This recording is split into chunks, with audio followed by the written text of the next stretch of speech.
नमस्कार, स्वागतम। आज एक बड़े अनूठे विषय पे हम लोग चर्चा करने जा रहे हैं, जो पहले प्रेजेंटेशन और बाद में चर्चा के अनुसार परिणित होगी। मेरे स्पीकर्स और ऑडियंस में professor doctor VK. Agnihotri ji, doctor Parikshit Debnath, doctor Jayesh Thakkar, सभी का हार्दिक स्वागत करता हूं और मेरी टीम के समादुर रहमान जी का भी मैं स्वागत करता हूं। आज विषय ये है कि एक वेस्ट बंगाल में एक समृद्ध परंपरा थी आयुर्वेद की, जो परंपरा घरानों के रूप में भी डेवलप हुई थी और बड़े बड़े घराने थे आयुर्वेद के। ऐसा नहीं था कि आयुर्वेद में कहीं जो आज की एक व्यवस्था या अवस्था है वो थी। आज independent research ethics society, Emami, Zandu, Vishwa Ayurveda परिषद, आयुष दर्पण फाउंडेशन की ओर से ये एक छोटी सी श्रद्धांजलि है जो यहाँ के पुराने घराने हुआ करते थे और आज उनके जो अंश बाकी हैं उनको हम याद करें और याद कर उस परंपरा को पुनर्जीवित करने के प्रयास करें, ऐसा मेरा मानना है। और आज मैं धन्यवाद देना चाहूंगा, not as a speaker but organiser. ये पूरी वेबिनार डॉक्टर जयेश ठक्कर ने ऑर्गेनाइज की। I am proud of him, really. Thank you doctor Jayesh.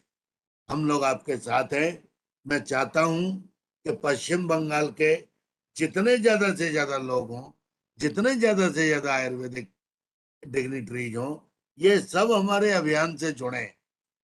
आप लोगों की दुआ से ये 198 है, थोड़ी देर बाद 1 घंटे बाद 199 होगी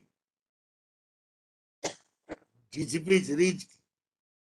तो अलग अलग सीरीज, अलग अलग इंटरेस्ट, अलग अलग टॉपिक, अलग अलग स्पीकर्स और अलग अलग ऑडियंस, इसी का नाम है आयुष समृद्धि।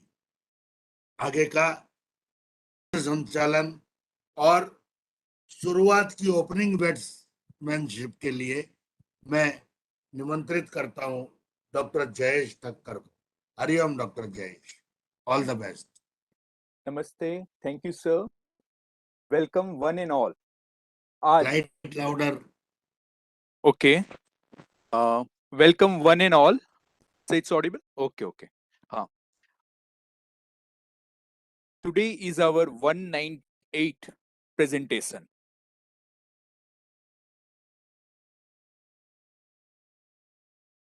Sir, my screen is visible? Yes. Yeah. So, Independent Research Ethics Society, and we are celebrating Ayush Samriddhi webinar series. Today's topic is Kabiraj Gharana, Bengal tradition. And today we have three dynamic speakers with us. Dr. Pulakkar sir, Dr. Biswajit Ghosh, and Dr. Parikshit Devnath.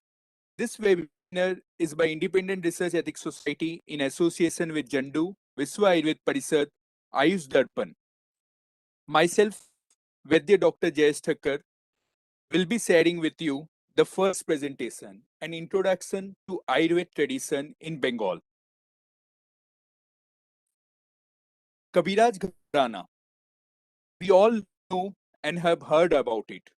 Today, a brief introduction, and in future, we'll like to continue it as a web series because this is a very rich tradition.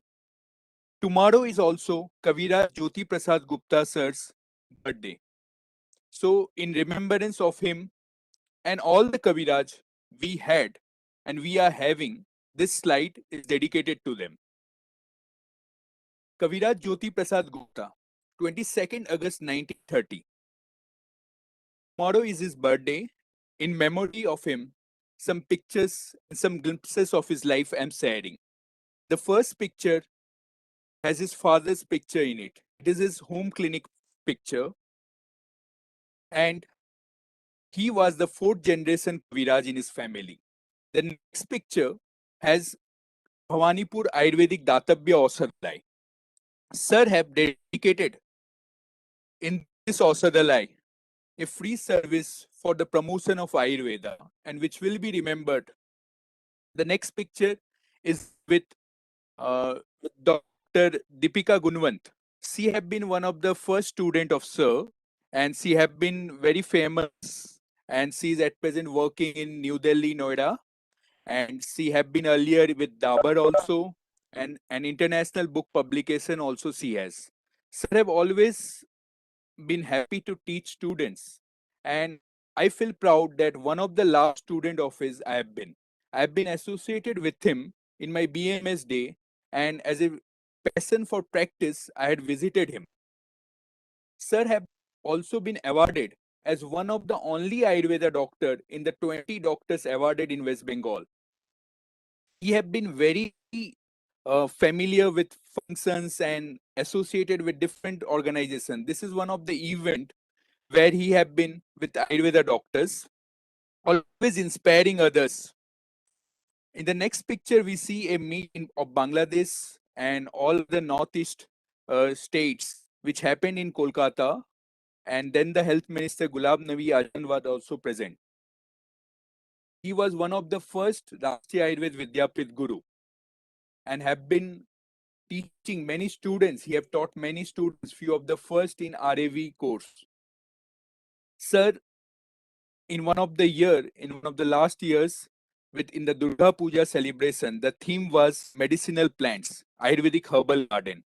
And the whole puja pandal was with Ayurvedic plants and herbal plants. And Sir was with the different Ayurvedic doctors, and the theme was a very successful one. The last picture which we see has got, it was a celebration by Jandu itself, a centenary session, and we had greats like Dr. P.C. Tripathi, Dr. Padal Chandrajana, Dr. Duhin Kanti Biswas sir, and Sir was honored by Jandu Imami. These are some of the glimpses of his life. A brief about him. Sir was the son of Kaviraj Nipendranath. Kaviraj Nipendranath and was born on 22nd August 1930. He was connected to the Hedua traditional Kaviraj family. His grandfather, Kaviraj Kalidas, was a great Ayurvedic scholar and was honored by the British royals. His Bhawanipur residence chamber, also known as Kalidas Aushadhalaya. He grew up admiring his father, grandfather, and other cousins of Ayurveda family. A fourth generation Ayurveda practitioner, his family compounder, Sri Satya Babu, has also worked with Kaviraj Jamini Bhushan Roy, J.B. Roy.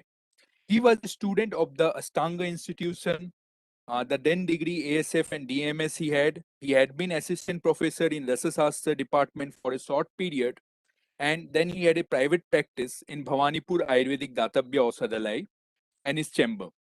His father used to visit Dhanbad, Tripura royal families, and he was very famous, and he had won lots of laurels. So as we had already seen in the pictures, the health minister Ghulam Nabi Azad, he had been honored as the 20 best physician in Kolkata and one of the only Ayurvedist in recent times. 2010, the RAV Guru Fellowship, and we had fondly called him JPG. And everyone at present, I think, must be knowing and would have really a deep respect for him, as we have his 91 birthday tomorrow. Patients, he had lots of patients, and with love, he used to treat them. He has taught us that with love and care, we should treat our patients. And patients themselves improve with our Ayurveda. He respected the modern sciences and would always compare with it. And it was remarkable that Ayurveda in his life he showed. He rarely felt ill.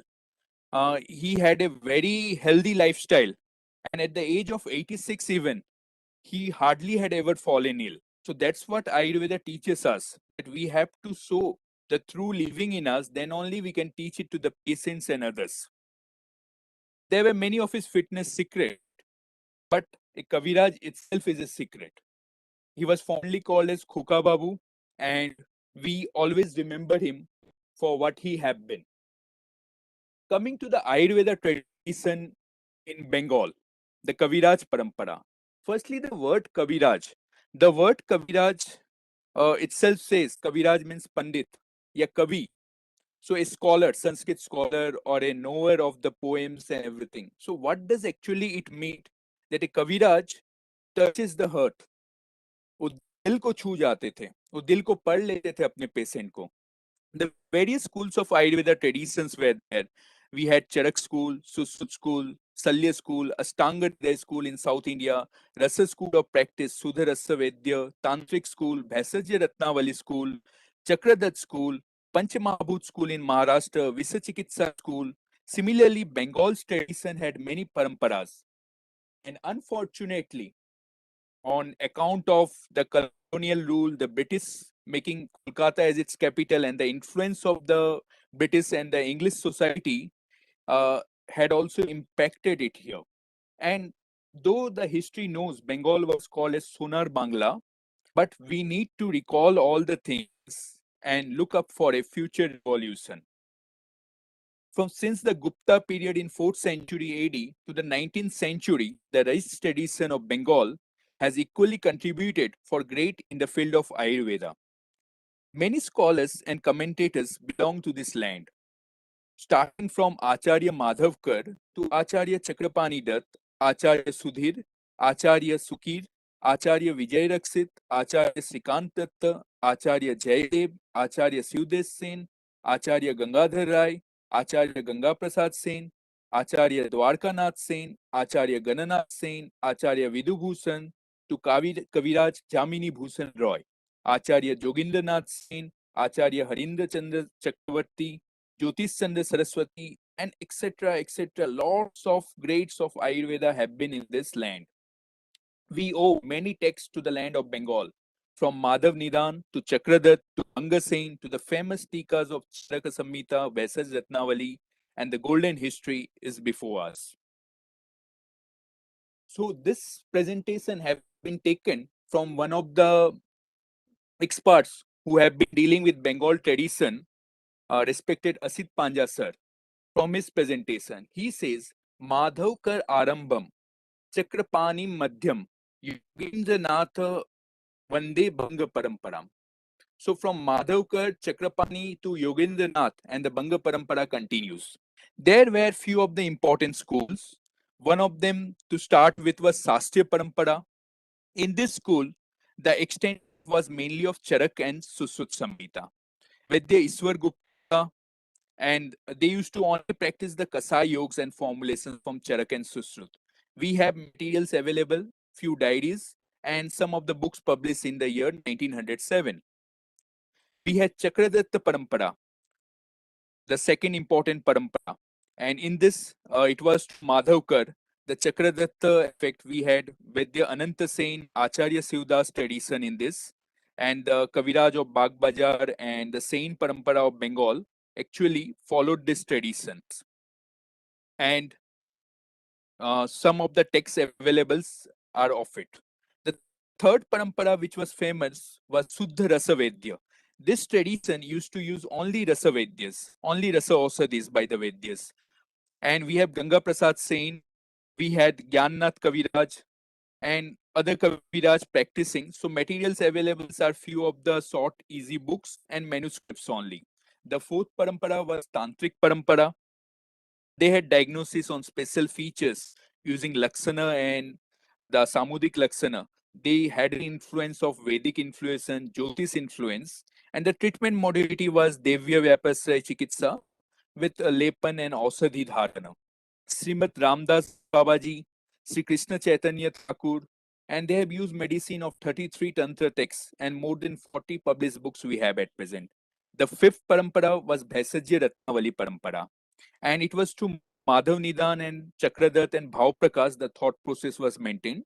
The treatment process used to be preparation from Vaisajya Ratnavali. We have more than 100 Vaidyas, from Vaidya Syamadas to Bimalananda to Krishnanand Gupta and the Jyoti Prasad Gupta. About him we have talked earlier also. He also belonged to this Vaisajya Ratnavali Parampara. To Dr. Ramakant Pakrasi, and to presently the Dr. Rajaram Jana. He's a reader in JB Roy State Ayurvedic Medical College and Hospital, Kolkata. We have materials of more than 10 books and huge number of articles are available.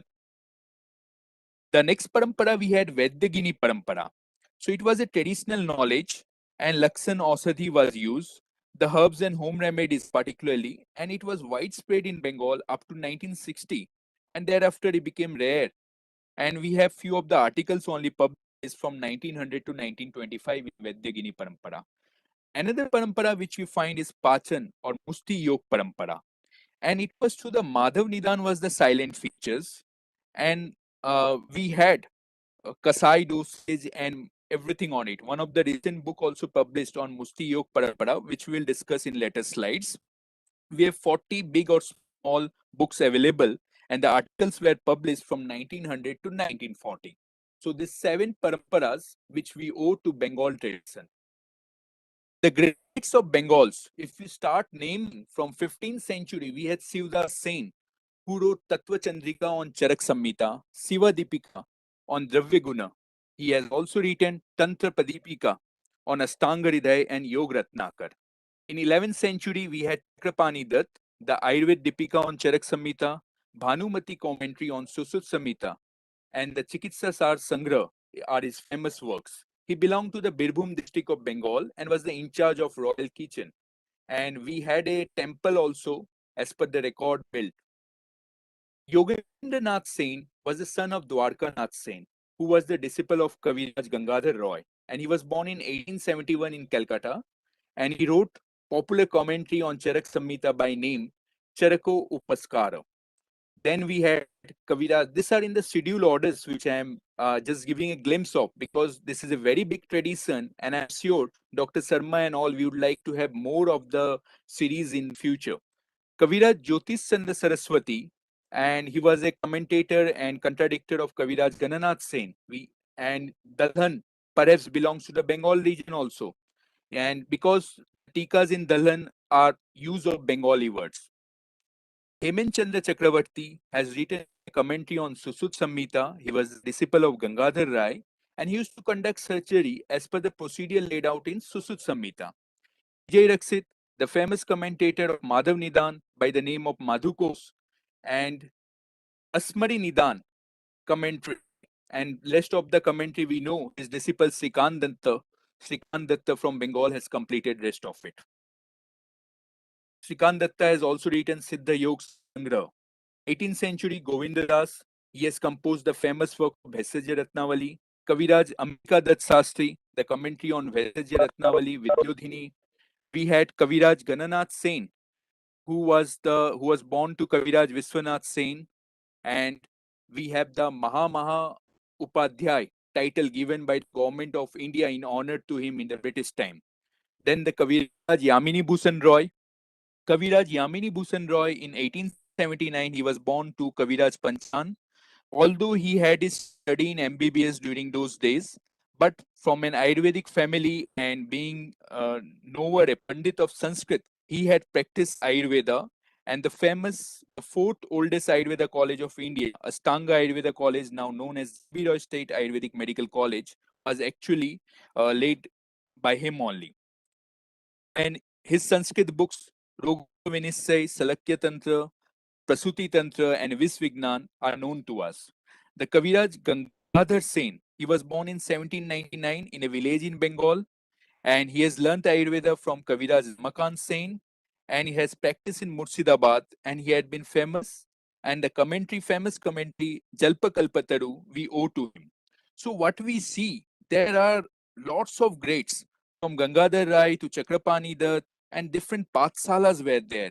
We had known from the history that more than 500 disciples used to practice and learn in the schools of Ayurveda. The tradition which later on flourished to UP, Rajasthan, Gujarat, etc., we owe to the Kaviraj Parampara, Bengal tradition. It is said, and it is now also known, that many of the streets in Old Kolkata is named after Kaviraj. So, starting from the example of the Kaviraj College Street of Kolkata was earlier known as on Kaviraj Kamla Chattopadhyay. Narendranath Ji Kaviraj, the Bagbajar Street. Gananath Sen, the Girish Park. Syamadas also we owe the Sam Bajar to Kaviraj Syamadas. The Hathi Bagan street has also been named after Kaviraj, so we can understand how much it was. This percept was also recently discussed by Professor Dr. Abichal Chattopadhyay in a ceremony at Kontai College. Some of the pictures which I am sharing, these are the rare collections, and we also are thankful to our next speaker, Dr. Biswajit Ghosh, also for sharing with us. This was in Ayurved Pachar Patrika magazine, from where I have taken all this. So we see the names of the Kaviraj from Dwarka Nath Sen to Kaviraj Gangadhar Rai, a rare collection of Kaviraj Sammelan. And these are the further next pictures we see is a typical clinic or Ausadhalai of Kaviraj, which have been not just in the post-British times only we see the walls of different institutions and streets of Kolkata and the Gananath Sen Institute, the wall plates and all this we have with us. Coming to the, so there is a percept written in Bengali here. Let me be brief about it.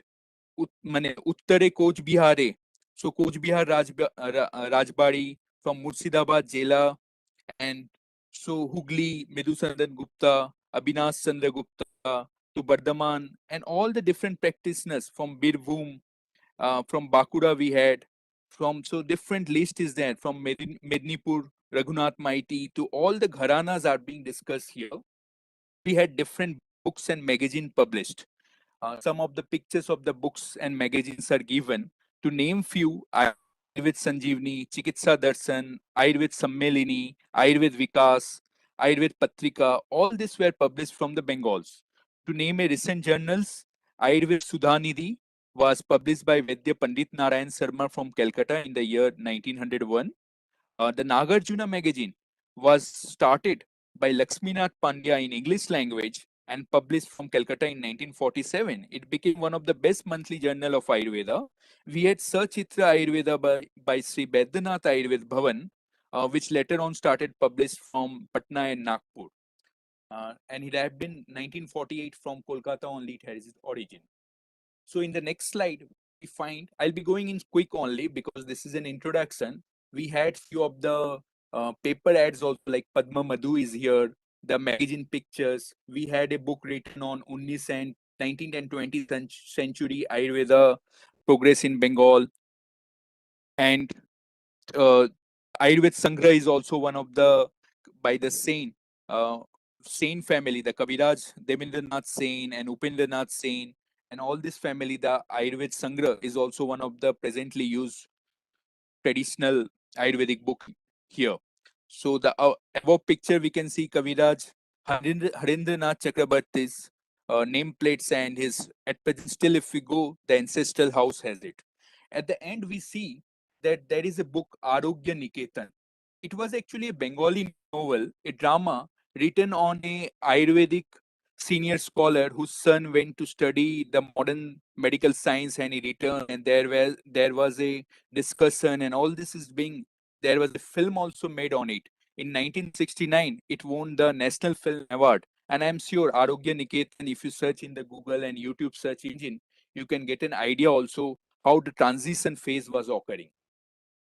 Coming to the Ayurveda colleges at present owned by the government, it's JB Roy Ayurvedic College, founded in 1916, the Institute of Postgraduate Ayurvedic Research by Syamadas Vaidya Shastrapit, and we have two private colleges, Rajiv Gandhi Memorial College and Raghunath Ayurvedic Medical College in Kantai. We owe all this to Kaviraj Parampara.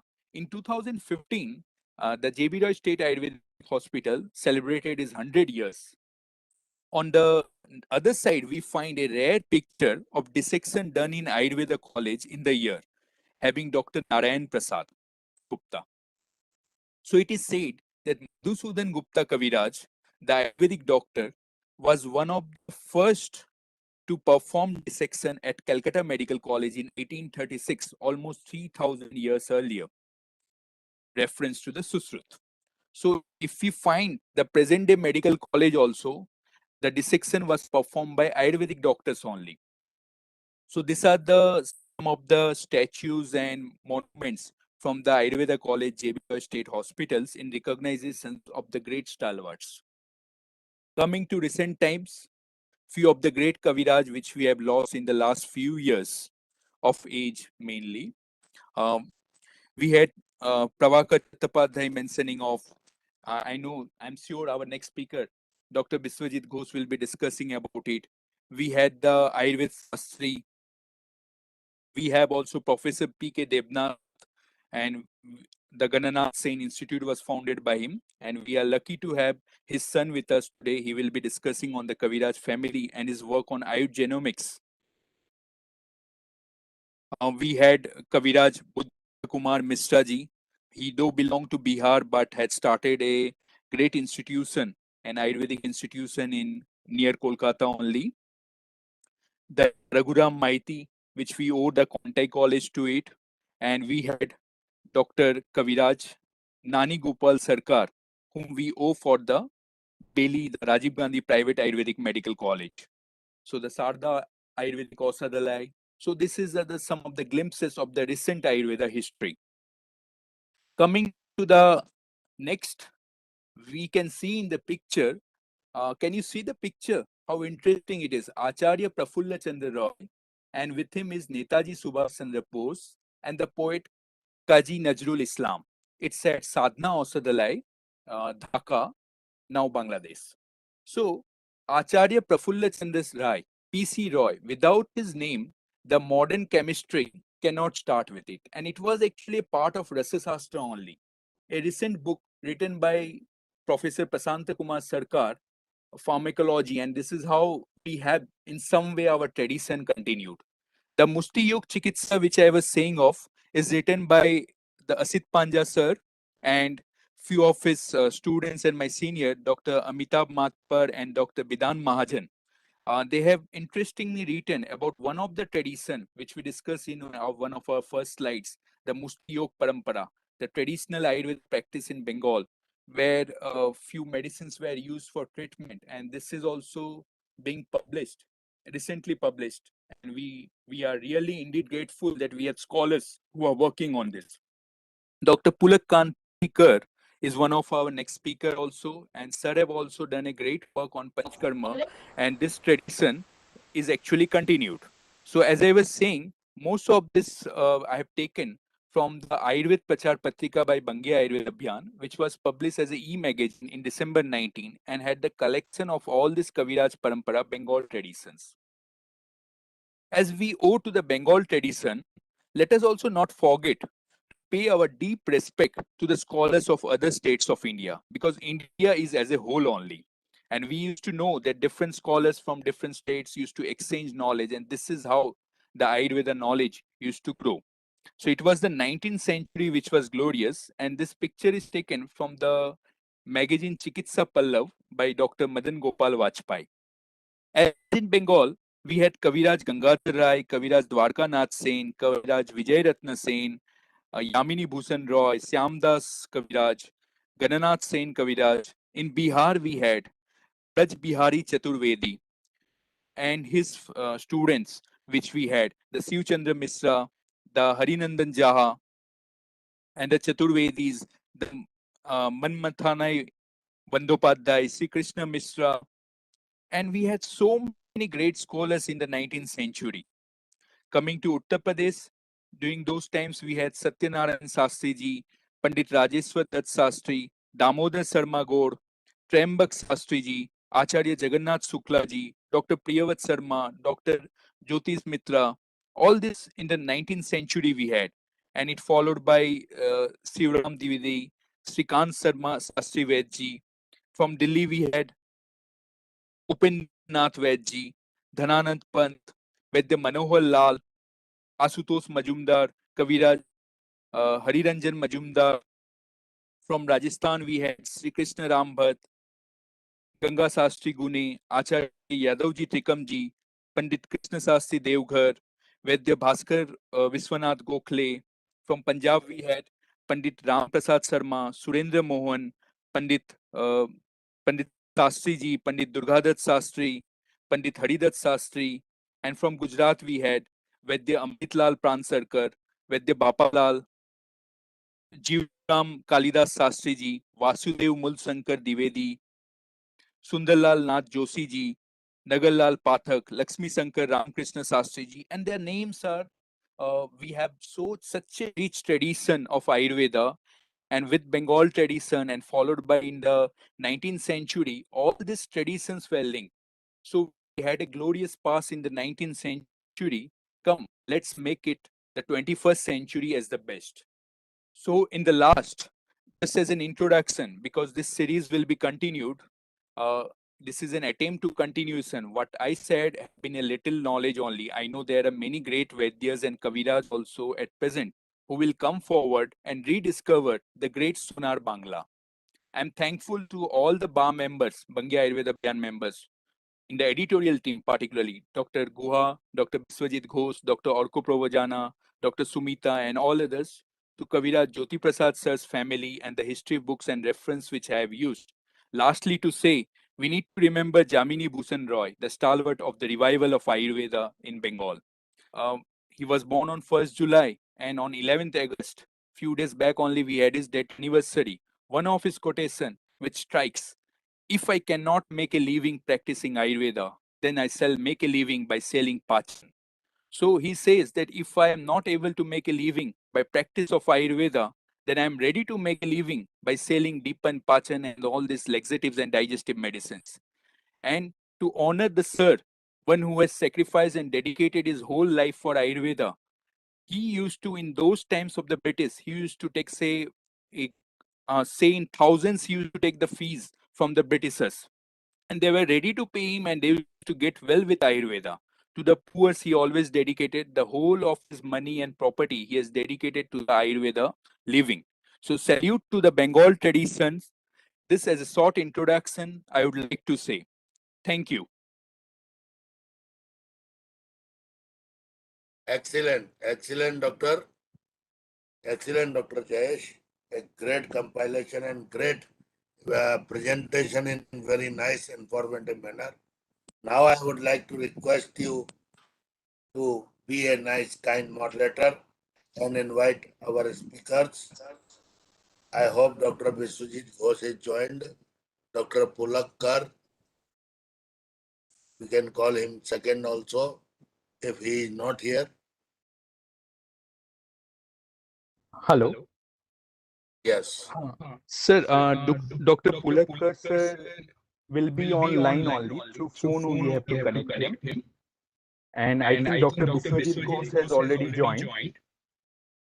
We So, should hello. continue with Dr. Biswajit Ghosh, I hope. In the meantime, you can communicate. I'm connecting to Dr. Please welcome Dr. Biswajit Ghosh. Thank you, sir.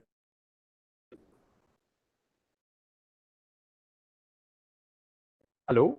We are today lucky to have one of our, I would rather call him an Ayurvedic practitioner who is also an Ayurvedic journalist, I will say. Dr. Biswajit Ghosh is an Ayurvedic medical officer. He is practicing in Malda, and his journalism and the regular publications of Ayurveda in different newspapers and magazines surely needs no introduction. Let me welcome him to start his presentation. The last presentation by me was actually, most of it was taken by him only, and he had helped us in the making of the slides. So, Dr. Biswajit Ghosh, you're welcome. The dais is yours and it's open for discussion. নমস্কার। আমি প্রথমেই ধন্যবাদ জানাই উপস্থিত সকলকে, আমার আন্তরিক অভিনন্দন। প্রথমে ধন্যবাদ জানাই পবন শর্মা স্যারকে, পুলক স্যারকে, আর ডক্টর ঠাক্কর জয়েশ দা, আপনি প্রায় পুরোটাই বলে ফেলেছেন, নতুন করে বলার আর কিছু বাকি নেই, আপনি অনেকটাই কভার আপ করে ফেলেছেন। আমি শুধু কয়েকটা জিনিস একটু টাচ করে যাব। আমরা এখনো শিখছি, আমাদের স্যারেরা যারা এই কবিরাজ পরম্পরা নিয়ে কাজ করে গেছেন এবং কাজ করছেন, তাদের কাছ থেকে আমরা এখনো শিখছি। অসিত পাজা স্যার করে গেছেন, পুলক স্যাররা করেছেন এবং বাকিরা এখনো করছেন। আমি শুধু আমার কিছু ব্যক্তিগত অভিজ্ঞতা, যেটা কবিরাজদের বাড়ি বাড়ি গিয়ে যেটা আমি কালেক্ট করছি, সেখান থেকে আমি কয়েকটা অভিজ্ঞতা একটু বলি। প্রথমে আমি কলকাতায় হাতিবাগান স্ট্রিটে, হাতিবাগান চত্বর এবং আরো বিভিন্ন জায়গায় বেশ কিছু কবিরাজদের সাথে, কবিরাজের উত্তরসূরিদের সাথে অনেকক্ষণ কাটিয়েছি এবং তাদের সাথে খুব ভালোভাবে জিজ্ঞেস করেছি যে তারা তখন কিভাবে কি করতেন। আপনি যেগুলো বললেন এর আগে, তার মধ্যে প্রথম হচ্ছে আমরা সবাই চিনি যাকে, শিবকালী ভট্টাচার্য। উনি মানিকতলা চত্বরে থাকতেন, মানিকতলা এরিয়ায় থাকতেন। উনার ছেলের সাথে আমি বেশ কয়েকবার মানে ওনার ইন্টারভিউ নিয়েছি এবং শিবকালী বাবু নিয়ে আমার লেখার মধ্যেও আমি তুলে ধরার চেষ্টা করেছি বিষয়গুলো। ওনারা যেটা বারবার বলতেন, মানে ওনারা যেটা করতেন সেটা নিয়ে যেটা জানা গেছে যে শিবকালী বাবু সিঙ্গেল ভেষজ নিয়ে মানে একক ঔষধি নিয়ে কাজ করেছেন। একক ঔষধি নিয়ে ওনার চিরঞ্জীব বনৌষধি বইটা সম্বন্ধে আমরা সকলেই জানি মোটামুটি। তো একক ঔষধি দিয়ে কি করে কঠিন থেকে কঠিনতর রোগগুলো সারাতেন সেটা নিয়ে আমি একটু আলোকপাত করছি। প্রথমে আমরা যতদূর জানলাম ওনার বৌমা এবং ওনার ছেলের কাছ থেকে, উনি সমস্ত ওষুধ নিজের হাতে তৈরি করতেন এবং নিজের তত্ত্বাবধানে করতেন। যিনি করতেন তার তত্ত্বাবধানে করতেন, শোধন থেকে শুরু করে সমস্ত কিছু। উনি খুব সর্পবিষ চিকিৎসায় খুব এক্সপার্ট লোক ছিলেন। উনি নিজে কেউটে সাপ পোষা এবং সে বিষ সাপুড়ে দিয়ে সংগ্রহ করে সেটাকে শোধন করে কাজ করা, এবং তার পেশেন্ট সেই সময়কার রাজ্যপাল ত্রিভুবন নারায়ণ সিং থেকে শুরু করে তৎকালীন তাবড় তাবড় সঙ্গীত শিল্পী থেকে শুরু করে। হ্যাঁ, শোনা যাচ্ছে? হ্যাঁ, হ্যাঁ, শোনা যাচ্ছে। ইনারা কন্টিনিউ। হ্যাঁ ইনারা হ্যাঁ ইনারা ছিলেন। আমি কয়েকটা খুব ইউনিক কেস নিয়ে সেখানে শুনেছিলাম যে একটা কলকাতা ট্রপিক্যালের কেস, যেটা কলকাতা ট্রপিক্যাল ঠিক করতে না পারার জন্য তখন বৈদ্যদের শরণাপন্ন হয়েছিল, তো শিবকালীবাবুর ডাক পড়েছিল। কেসটা ছিল যে স্কিন রাপচার হয়ে একটা হেমারেজ হচ্ছিল, মানে রক্ত বেরোচ্ছিল, যেটাকে আমরা হয়তো তির্যক রক্তপিত্তের সাথে কম্পেয়ার কিছুটা করলেও করতে পারি। আর হয়তো অনেকগুলো ব্যাপার ছিল। ওনার বৌমা যেটা সচক্ষে দেখেছেন সেটা থেকে উনি বললেন। তো সেখানে শিবকালীবাবু ব্যবহার করেছিলেন লাক্ষা আর গাঁদা ফুলের পাতার রস। একটা প্রিপারেশন দিয়ে উনি মাসখানেকের মধ্যে সেটাকে কিওর করে ফেলেছিলেন। এরকম বেশ কিছু মুষ্টিযোগ, ছোট ছোট ছোট ছোট মুষ্টিযোগ, যেগুলো দৈব ওষুধ হিসাবে সেই সময় ব্যবহার হয়েছিল এবং কবিরাজদেরকে একটা খ্যাতির সীমানায় নিয়ে গেছিল, যেটা আমরা সচরাচর ইগনোর করে যাই। আমরা অনুপানটাকে খুব একটা গুরুত্ব দিই না, আমরা অনেকেই পথ্যটাকে খুব একটা গুরুত্ব দিই না, কিন্তু তৎকালীন কবিরাজরা যারা প্রথমে নিদান বর্জন, পথ্য এবং অনুপান এই তিনটে জিনিসকে খুব যত্ন সহকারে এবং খুব গুরুত্ব সহকারে ভাবতেন। তাদের ওষুধের পরিমাণ হয়তো দুটো তিনটে ছিল, নিজের হাতে তৈরি ওষুধ, কিন্তু এটা আমি ফলো করেছি। যতজনের বাড়ি আমি গেছি, যাদের সাথে কথা বলেছি, আমি দেখেছি প্রত্যেক কবিরাজি, রমাকান্ত পাকরাশি থেকে শুরু করে বিমলানন্দ তর্কতীর্থ থেকে শুরু করে শিবকালী ভট্টাচার্য থেকে শুরু করে আমার মালদার যিনি ছিলেন, বীরভূমে যাদের ওখানে গেছি, প্রত্যেকের কাছেই যে তারা প্রথমে নিদান পরিবর্জনের পথ্যটা গুরুত্ব দিন। জ্বর হলো, জ্বরে প্রথমেই বলতেন যে এই সাবুটা বা সুজিটা বা এই লঘু পথ্যটা বা কতক্ষণ উপবাস থাকবে, তারপরে কিভাবে খাবে, এটা খুব সুন্দর করে রোগীকে বুঝিয়ে দিতেন। তারপর তারা এই পাচন চিকিৎসা, এই মুষ্টিযোগ চিকিৎসা প্রথমে দিতেন। অনেক অনেক পরের ওষুধগুলোর ব্যবহার ওনারা করেছেন। তো এই করতে গিয়ে ডক্টর ঠাক্কর যে কথাগুলো বললেন যে 7-8টে পরম্পরা এখন আমরা খুব স্ট্রংলি দেখেছিলাম শেষের দিকে অনেকগুলোর মধ্যে, তার মধ্যে শাস্ত্রীয় পরম্পরা, বৈদ্যগিন্নি পরম্পরা আছে, শুদ্ধ রসবৈদ্য পরম্পরা, তান্ত্রিক পরম্পরা, এগুলোর মধ্যে যে মিশ্রিত পরম্পরা বা ভৈষজ্য রত্নাবলী পরম্পরা, তার মধ্যে যারা একদম খ্যাতির চূড়ায় পৌঁছে গেছিল 19 শতকের শেষের দিকে, তার মধ্যে বিমলানন্দ তর্কতীর্থ, শ্যামাদাস বাচস্পতি, রমাকান্ত পাকরাশি, কৃষ্ণানন্দ গুপ্ত এরা আছেন।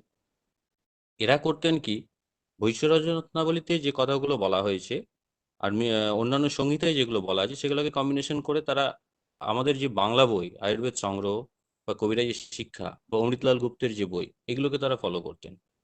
আমি রমাকান্ত বাবুর ইন্টারভিউ শেষের দিকে নিতে পেরেছিলাম। উনি তখন বেশ অসুস্থ, খুব একটা কথা বলতে পারতেন না, ওনার মেয়ে হেল্প করেছিলেন। তো আমি যতটুকু যা পেয়েছি সেখান থেকে যা জানতে পেরেছি, উনি অঘোর সিংহ রসটা নিজে বানাতেন এবং সেটা ক্যান্সারের মানে যেখানে মরফিন প্রয়োগ করা দরকার, ক্যান্সারের ব্যথা বা যেখানে এই সমস্ত সিচুয়েশন, সেখানে উনি এটা প্রয়োগ করেছিলেন। এবং আরো বিভিন্ন মুষ্টিযোগগুলো, যেমন স্কিনের কিছু তেল, মানে যেখানে দাগ পুড়ে গেছে, কেটে গেছে, মানে দাগগুলো যাচ্ছে না, সেই জায়গাগুলোতে উনি সন্ধ্যেবাদী তৈল, যেটা আমাদের ব্যথার তৈল না, আরো একটা সন্ধ্যেবাদী তৈল, যেটা দইয়ের ঘোল দিয়ে তৈরি করার ব্যবস্থা আছে, সেটা আমিও খুঁজেছি, তারপরে এটা নোট করে রেখেছিলাম। উনি খুব এফিকাসিয়াস রেজাল্ট পেয়েছিলেন। এই গেল এই আমাদের কবিরাজের একটা পার্ট। আরেকটা পার্ট হচ্ছে যেটা কুমোরটুলি গেলে আমরা প্রায়ই দেখি, এখনো আছে, নীলাম্বর সেনের এটা পুরো গঙ্গাধর আমাদের সেই সময় একটা কোটেশন ছিল, নীলাম্বরের বড়ি আর গণি মিয়ার ঘড়ি। তো ওইটা নিয়ে পড়াশোনা করতে গিয়ে দেখলাম যে সেই সময় যে কোম্পানিটা আয়ুর্বেদ যে কোম্পানিটা তারা করেছিলেন, সেই তখনকার যে ভারতবর্ষের মধ্যে একটা যথেষ্ট মানে খ্যাতি চূড়ায় পৌঁছে গেছিল। তারপরে জবা কুসুম তেল যাদের, সেই কোম্পানিটা, এইভাবে ওরা শিক্ষার মানে আয়ুর্বেদ শিক্ষা, টোল শিক্ষা তো এগুলো একটা ছিলই, শিক্ষার পাশাপাশি ব্যবসা ছিল, ব্যবসার পাশাপাশি মানে দুটোকে একসাথে কম্বিনেশন করে ফেলেছেন বাঙালি কবিরাজরা, যেটা অন্যান্য কবিরাজদের ক্ষেত্রে খুব কম দেখা যায়। যখন ব্রিটিশ আমলে মেকলে শিক্ষা ব্যবস্থাটা বন্ধ করে দিল, সংস্কৃত শিক্ষায় পড়া যাবে না, আয়ুর্বেদকে পড়ানো যাবে না, তখন যারা প্রোটেস্ট করেছিল, বিজয়রত্ন সেনের যোগ্য শিষ্য যামিনী ভূষণ রায় এবং বাকিরা যারা টোল চতুষ্পাঠী বিভিন্ন রকম খুলে চেষ্টা করেছিল, আমরা যেই কলেজগুলো উঠে গেছে বা যেগুলোর নাম এখন পর্যন্ত শোনা যায় না, তাদের মধ্যে বেশ কিছু চিকিৎসালয় তখন তারা দাতব্যভাবে চালাতো। গঙ্গা বিষ্ণু মল্লিকের দাতব্য চিকিৎসালয়, যেটা কলকাতা চোরাবাগানে ছিল, রাজেন্দ্র মল্লিকের দাতব্য চিকিৎসালয়, যার রাজার নামে হয়েছিল, হরিচরণের বলাই চন্দ্র সদনের চিকিৎসালয়, হরনাথ আয়ুর্বেদ ভবন, গিরিশচন্দ্র মিত্র দাতব্য চিকিৎসালয়, মুর্শিদাবাদের গঙ্গাধর আয়ুর্বেদ দাতব্য চিকিৎসালয়, শ্রীরামপুরের আয়ুর্বেদ দাতব্য চিকিৎসালয়, হুগলিতে চন্দননগর দাতব্য চিকিৎসালয়, চুঁচুড়ের। এই সময় যখন ব্রিটিশ এটাকে বন্ধ করে দেওয়ার চেষ্টা করেছিল, এক প্রকার ধরতে গেলে গলা চিপে বন্ধ করে দেওয়ার চেষ্টা করেছিল, যে আয়ুর্বেদের শিক্ষা প্রসার এগুলো একেবারে ইস্ট ইন্ডিয়া কোম্পানির সেই চাপের পরে বন্ধ হয়ে গেল, তখনই তৎকালে আরো প্রবলভাবে এটা ছেয়ে পড়েছিল সারা পশ্চিমবঙ্গ, মানে অবিভক্ত বাংলা জুড়ে। তখন তো পশ্চিমবঙ্গ নেই, অবিভক্ত বাংলা জুড়ে। বাঁকুড়া তিলুরি জগবন্ধু বিদ্যালয় ঔষধালয়, বর্ধমানের খুব ইম্পর্টেন্ট চুপি অন্নপ্রসাদ, যেখানে শ্যামাদাস বাবুর বাড়ি আর কি, এবং বিমলানন্দ তর্কতীর্থের এনাদের বাড়ি চুপি, খুব ইম্পর্টেন্ট জায়গা পূর্বস্থলীর কাছে। তারপরে যশোর জেলা, খুলনা জেলা, রাজশাহী জেলা, ঢাকা, ফরিদপুর, কোচবিহার, এদিকে উত্তরবঙ্গের পুরোটাই। পাশাপাশি খুব গুরুত্বপূর্ণ যেগুলো পত্রিকা, অনেকগুলো আছে, তার মধ্যে খুব গুরুত্বপূর্ণ যেগুলো, সেগুলো নিয়ে আমি দু চারটে মাত্র বলছি। যেটা তৎকালে যামিনী ভূষণ বাবু নিজে এখান থেকে বিরজাচরণ বাবুকে নিয়ে গেলেন কোচবিহার থেকে, তারপরে নিয়ে গেলেন চাঁচল থেকে আরেকজনকে, চাঁচল রাজবাড়ি থেকে নিয়ে গিয়ে বিভিন্ন রকম পত্রপত্রিকার মধ্যে যেগুলো হলো আয়ুর্বেদ দর্পণ, চিকিৎসা রত্নাকর, আয়ুর্বেদ পত্রিকা, ঋষি তত্ত্ব, দ্রব্যগুণ তত্ত্ব, রাজ চিকিৎসক, আয়ুর্বেদ সঞ্জীবনী, গার্হস্থ্য বিজ্ঞান, চিকিৎসা দর্শন, চিকিৎসা সম্মিলনী, আয়ুর্বেদ পত্রিকা, আয়ুর্বেদ প্রচার, আয়ুর্বেদ হিতৈষণী, আয়ুর্বেদ রহস্য, আয়ুর্বেদ পত্রিকা, আর্য চিকিৎসা প্রণালী, রহস্য প্রকাশ, আয়ুর্বেদ সম্মিলনী, এরকম 25 থেকে 26টা পত্রিকা তৎকালে সারা বাংলা জুড়ে ছড়িয়ে পড়েছিল। সেখানে প্রতিদিনই প্রায়ই যখন বেরোতো তখনই লেখা হতো বিভিন্ন কেসের, সাকসেস কেসের ইতিহাস কথা লেখা হতো, আয়ুর্বেদ কি, কেন আয়ুর্বেদটাকে রাখা উচিত, এগুলো নিয়ে করা হতো। এই গেল কবিরাজদের 3টে কাজ: এক ওষুধ, দ্বিতীয়ত আয়ুর্বেদের প্রচার প্রসার, তৃতীয়ত শিক্ষা, টোল চতুষ্পাঠী, তারপরে তো আমাদের শ্যামাদাস কলেজ হয়েছে, যামিনী ভূষণ হয়েছে, বিশ্বনাথে, যেগুলো তো ছিলই। এরপরে স্পেসিফিক আমি দু একজন সম্বন্ধে শুধু বলবো। আমাদের বিমলানন্দ তর্কতীর্থ সম্বন্ধে আমি একটু বলতে চাই। উনার উত্তরসূরিদের সাথে আমি বিস্তর কথা বলার পর এবং উনার সম্বন্ধে যথেষ্ট তথ্য সংগ্রহ করে আমি যেটা জানতে পারলাম, উনি রবীন্দ্রনাথ ঠাকুরের চিকিৎসা করেছিলেন। উনি যখন রবীন্দ্রনাথ ঠাকুরের চিকিৎসা করছেন, তখন রবীন্দ্রনাথ ঠাকুরের চিকিৎসা করছেন বিধানচন্দ্র রায়। এবং যখন ওনাকে আমাদের কবিরাজ বিমলানন্দ তর্কতীর্থ বলছেন যে কবির চিকিৎসায় এখনই কিন্তু শল্য চিকিৎসা করা যাবে না, আর ওদিকে বিধানচন্দ্র রায় তৎকাল দাপটে নেতা কংগ্রেসের সঙ্গে, পাশাপাশি ভারত মানে বাংলা বিখ্যাত একজন ডাক্তার, উনি বলছেন এই সময় যদি কবিগুরুর যদি অপারেশনটা না করা হয় তাহলে জীবন সংকট আছে। এই নিয়ে ডাক্তার চিকিৎসকের কবিরাজ চিকিৎসকের দ্বন্দ্বের পরে কবিরাজবাবু সেখানে, আমরা দেখেছি, আমার কাছে তথ্য আছে, যে যেখানে হিক্কা কবিগুরুর হিক্কা হচ্ছে, সেখানে এলাচের জল এবং মন্ড এইগুলো পথ্য দিচ্ছেন, পাশাপাশি অ্যালোপ্যাথি ওষুধগুলো চলছে। শেষে এক প্রকার বাধ্য হয়েই যখন কবিগুরুকে যখন অপারেশনটা করতে হয়, তারপরে যখন উনি মারা যান, তারপর ওনার উত্তরসূরিরা এক জায়গায় লিখছে, 22শে শ্রাবণ বইটায় লেখা আছে, বাংলা বইটায়, যে কবি শুকনো ফলের মতো চলে যেতে চেয়েছিলেন, যেভাবে নিজের স্বেচ্ছায় গাছ থেকে ফল পড়ে সেভাবে চলে যেতে চেয়েছিলেন, এবং উনি কবিরাজের প্রতি পুরোটা বিশ্বাস শরণাপন্নভাবে নিজেকে ছেড়ে দিয়েছিলেন। কিন্তু তাকে জোরপূর্বক অপারেশন করার জন্যই কি কবি মারা গেলেন, এই কোশ্চেনটা তাদের উত্তরসূরিরাই ছেড়ে গেছে। তো সেখান থেকে বলতে গেলে বিমলানন্দবাবু শুধু মানে খ্যাতনামা চিকিৎসকই ছিলেন না, বিমলানন্দ তিনি তৎকালে কংগ্রেসের 4বারের বিধায়ক ছিলেন, এবং নেতাজি সুভাষচন্দ্র বসুর সাথে তার নিবিড় যোগাযোগ ছিল। সেখানে গিয়ে আমরা তার এখন যে বিপজ্জনক বাড়ি, সেখানে গিয়েও আমরা জানতে পারি, তার বিভিন্ন ইতিহাস ঘেটে আমরা জানতে পারি যে তৎকালে স্বদেশীদের থাকার ব্যবস্থা তিনি করেছেন। যখন স্বদেশীদেরকে ধরার জন্য ব্রিটিশরা তোলপাড় অবস্থায় ছিল, তখন তো চিকিৎসার যে কেন্দ্রগুলো সেগুলো তারা অ্যাটাক করবে না, সেখানে রাতের দিকে স্বদেশীরা থাকতো এবং সকালে তারা আবার তাদের মতন করে বেরিয়ে যেত। মনোরঞ্জন পাকরাশি মানে রমাকান্ত পাকরাশির যিনি বাবা, মনোরঞ্জন পাকরাশি বসন্ত আয়ুর্বেদ ভবন যেটা, সেখানেও স্বদেশীরা অনেকদিন ছিলেন, সেই তথ্য আমরা পেয়েছি। বিমলানন্দ বাবুর কাছেও ছিলেন, সেটাও আমরা পেয়েছি। এবং বিমলানন্দ বাবুর বিভিন্ন পত্রপত্রিকার সাথে উনি যুক্ত ছিলেন। উনি কবিরাজ 4 বারের বিধায়ক ছিলেন, সেটা বললামই। এটা গেল আমাদের কবিরাজদের একদিক নয়, মানে মাল্টিপল ব্যাপারে তারা অভিজ্ঞ ছিলেন। শুধু চিকিৎসা বা শুধু শিক্ষা নয়, চিকিৎসা, শিক্ষা, পত্রপত্রিকা, ওষুধ তৈরি এবং আয়ুর্বেদ থেকে তুলে ধরার জন্য রাজশক্তির সাথে যে সুসম্পর্কটা, যেটা এখন বর্তমানে আমাদের খুব কমই দেখা যায়। আমরা আয়ুর্বেদিস্ট যারা আছি তাদের সাথে রাজশক্তির সুসম্পর্ক খুব একটা নেই বললেই চলে। কিন্তু তারা রাজশক্তির সাথে সুসম্পর্ককে নিজের ব্যাধিটাকে কি করে তুলে ধরা যায় সেটা তারা তৎকালে খুব ভালোভাবে চেষ্টা করেছিলেন। লাস্টলি আমি একটু শুধু বলে যাব কবিরাজ প্রভাকর চট্টোপাধ্যায়ের নামে, যাকে না বললেই নয়। কবিরাজ প্রভাকর চট্টোপাধ্যায় বীরভূম জেলার লোক।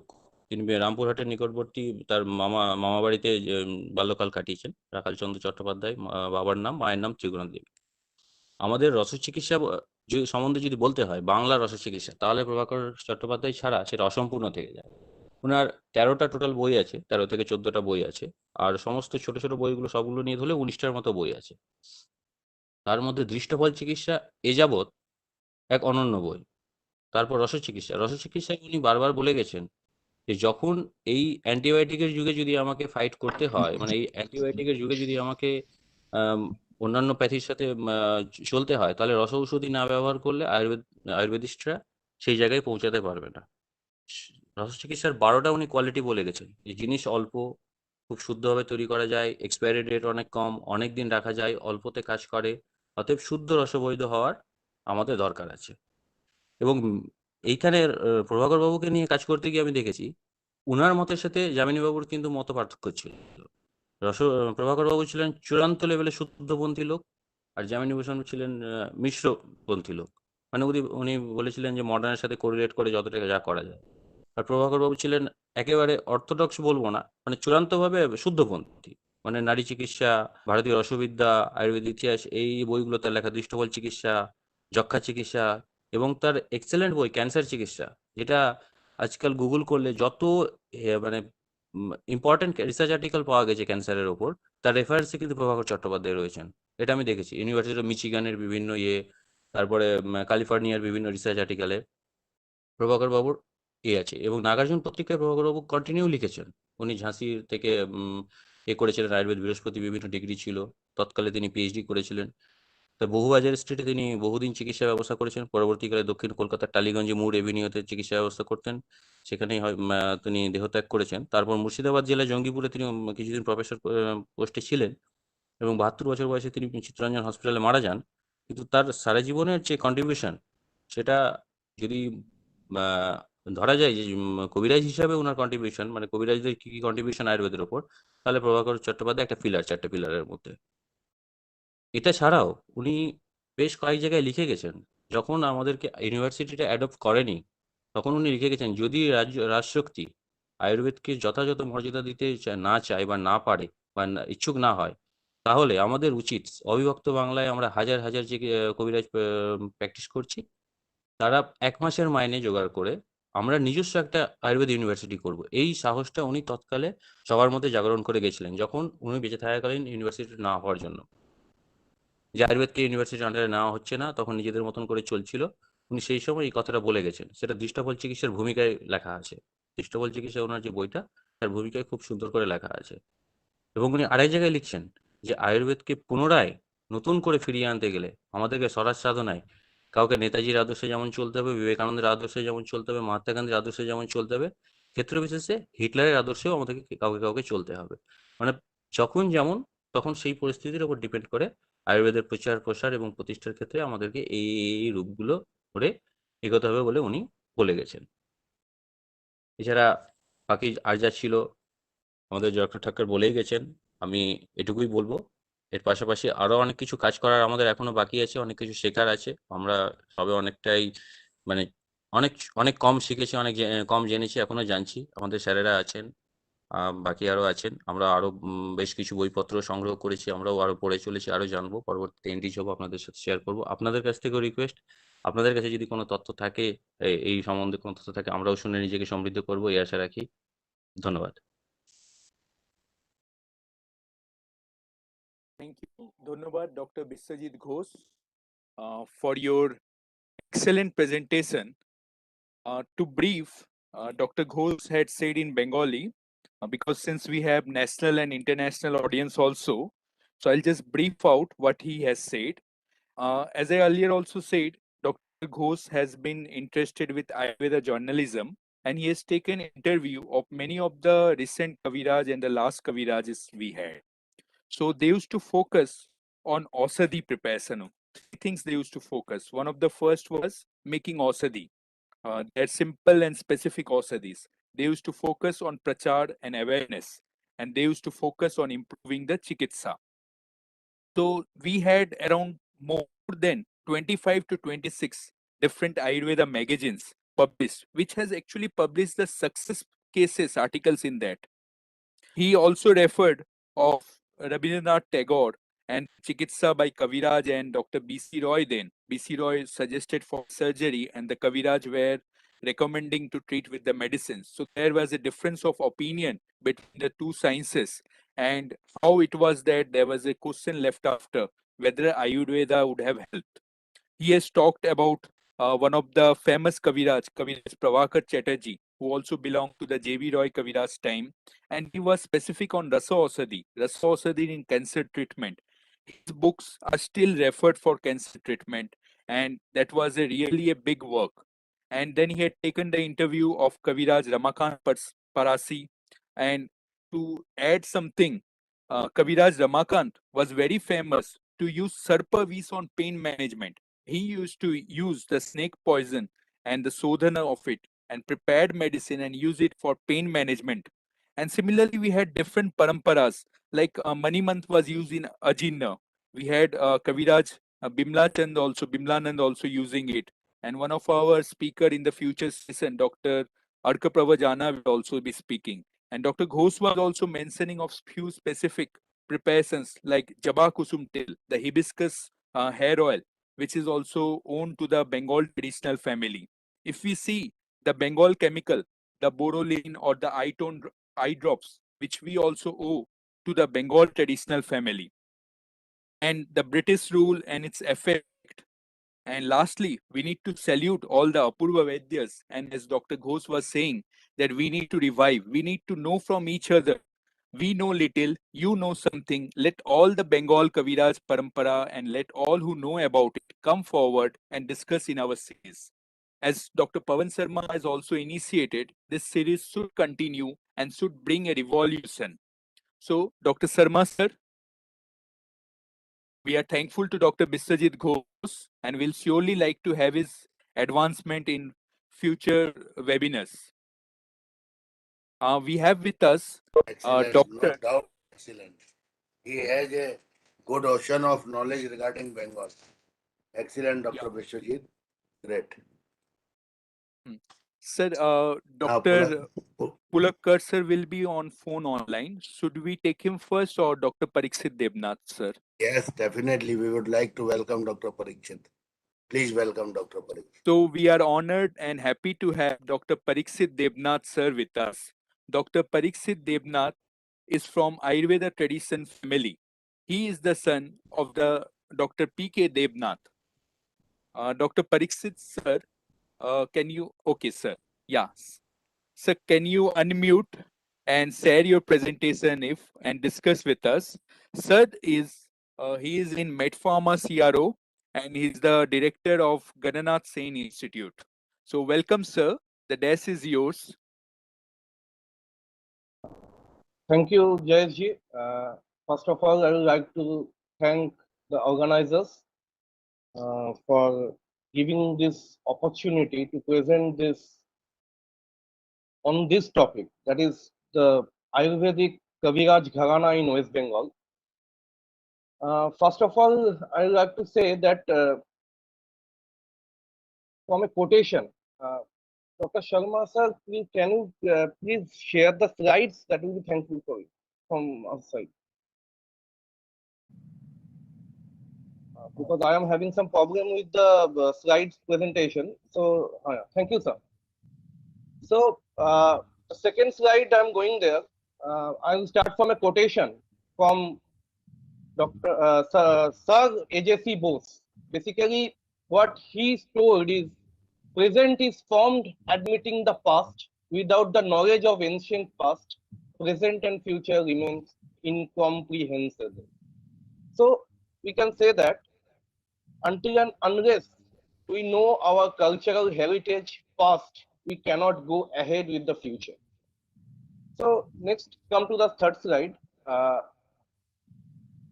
roots of Ayurveda. As we know, Ayurveda developed before the dawn of Indus Valley civilization, and its roots belongs to antiquity, because in Ayurvedic terms we say Shashwata. So basically, Ayurveda was developed along with the oldest other medical system, such as Greek system, where uh, in India there is Ayurveda, and in Greece the allopathic system was developed by Hippocrates. In India, Ayurveda is also called the Pancham Veda, and at present, Greek Roman, Greek Arabic, and Indian medicine is accepted nomenclature on the historical point of view, not only for its size shape, and the sphere has been changed, including its development and official status.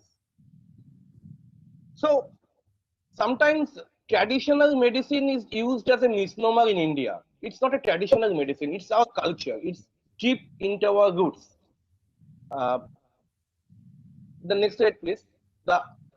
See, what we have known from the history, that approximately in the 1st century AD, Charak Samhita was written, and followed by Shushrut Samhita in the 4th century AD, and Bhagavata in the 8th century AD. And these three Brihatrayas, these three together are called the Brihatrayas. So they found the foundation for the Ashtanga Ayurveda. I will not go into details of Ashtanga Ayurveda because all my learned friends are here and my seniors are here. So what is the thing that even today Ayurveda is existing, because the theories, principles written in Brihatrayas is the basis of Ayurvedic practice, which have remained unchanged and form the part and parcel of Ayurvedic teaching today. So many more corrections are added to the enhancement of knowledge and understanding of Ayurveda. Like in the 12th century AD, Madhavaka written the Madhav Nidan, which dealt with the etiopathogenesis. Chakradatta book on 11th century AD, Charangadhar on 13th century AD, and Bhav Prakash on 16th century AD. So, and another important milestone in Ayurveda was the alchemy, that is innovation of study on organometallic compound. Historically, the reference of alkali or metals we know from Aristotle 320 BC in sulfide ores, and he made it available there. Then Dioscorides, then Theophrastus in 300 BC also used silver. But one of the more important part in Indian history is during the 8th and 9th century AD, Nagarjuna, the alchemist, first time systematized the preparation of synthetic mercury preparation amalgamated with gold and sulfur, which is presently known as the Makaradhwaja or the miracle drug. And his legacy was followed,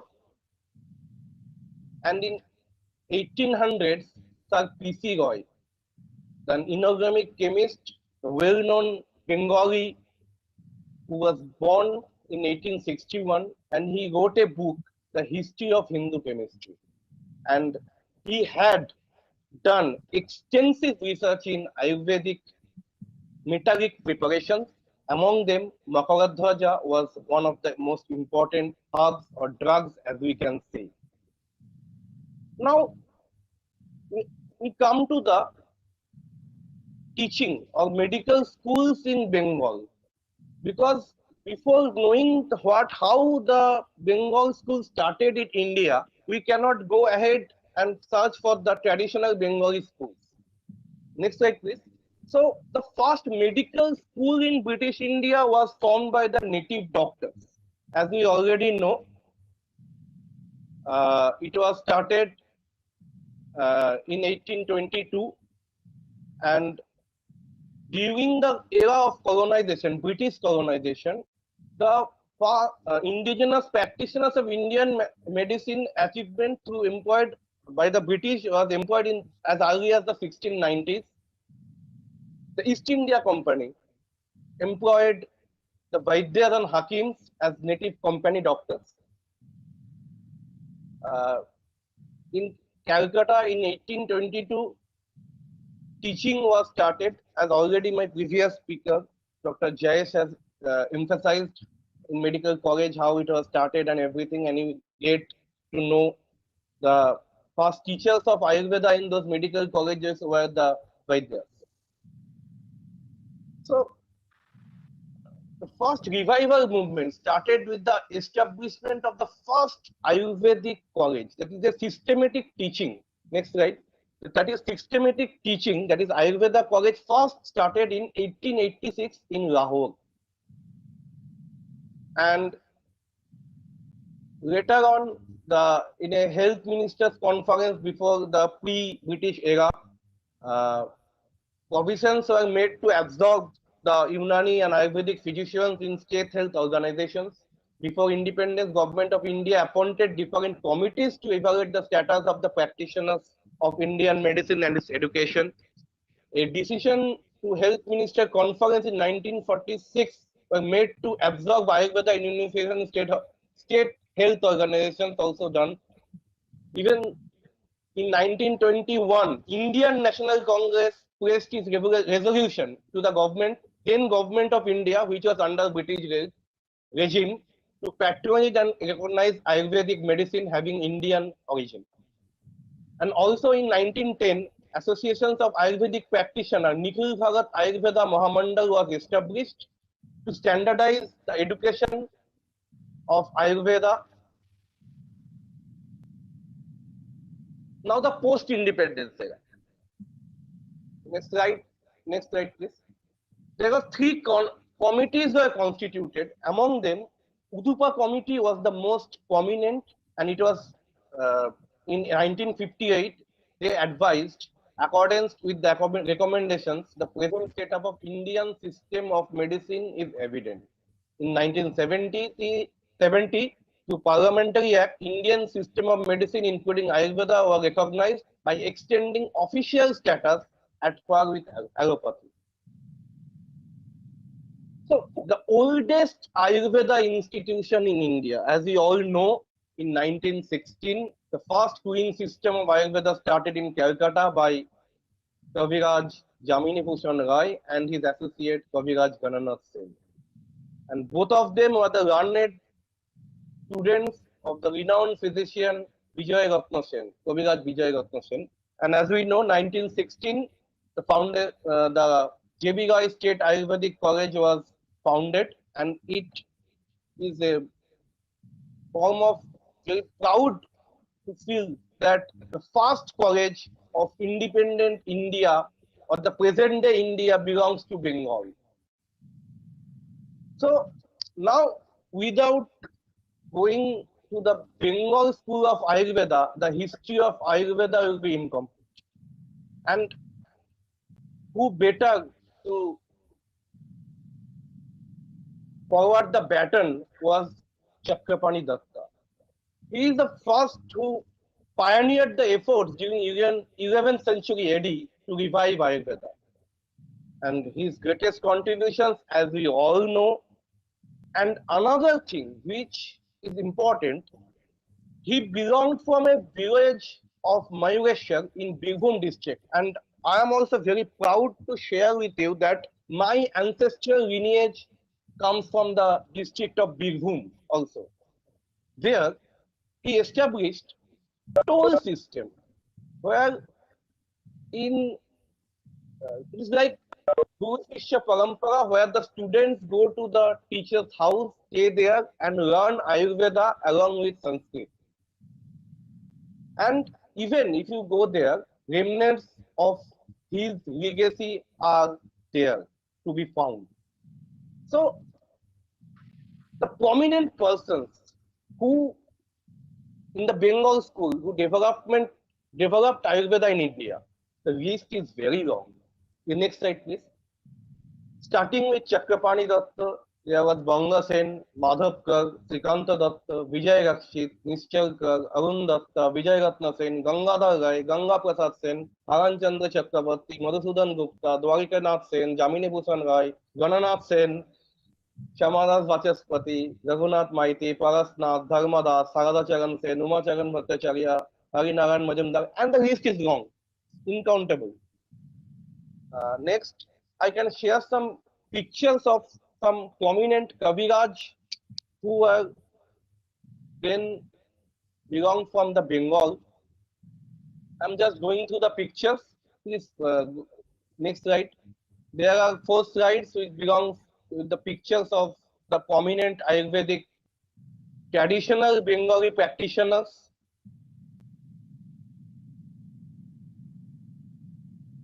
Please go through the pictures. Now, I'm coming to the Bengal school parampara and the academia. There is a rich academia which was enriched by many scholars like Shivnath Sen, Rajendra Nagar Sen, Gangadhar Rai students, Amrit Rai Gupta, Vijay Ratna Sen, and many more. The list is not short. So, first, I like to focus, next slide, focus on the school, Bengal School of Ayurveda. And one of the prominent was the Gangadhar Rai School. And Gangadhar Rai influenced through his parampara not only in Bengal or Calcutta. He spread through Kashi, Delhi, Haridwar, Jaipur, Patiala, Indore, Gwalior, Mumbai, present day Mumbai, previously the Bombay, Pune, Ahmedabad, Surat, Jamnagar, Madras, Vijayawada, Trivandrum, and following his parampara, the Gujarat Jamnagar University was established in 1954. Next slide. Now, the geological presence of the legacy of Bengal school. See, before independence, Bengal was a large place and it had a big geographical region. So we cannot say that just in present part of Bengal, West Bengal, since Ayurveda was very much prominent in at present Bangladesh. The previously it was East Bengal.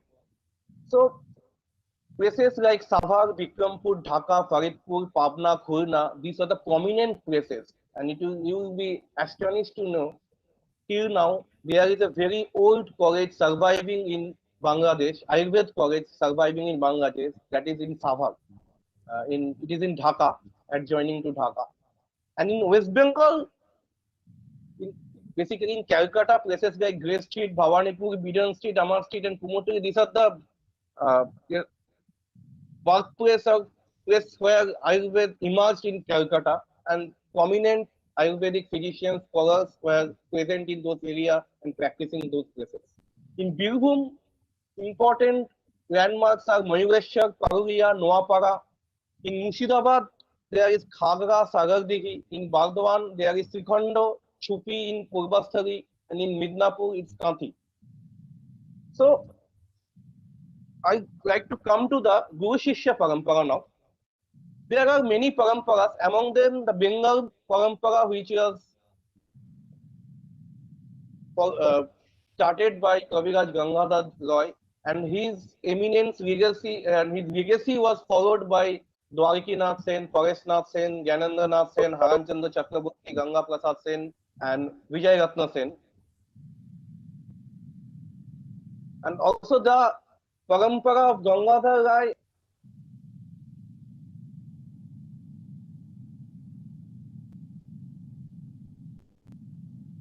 Delhi, New Delhi, and the traditional parampara, which is still being followed. Among them is one of them is Sen parampara from Bardwan.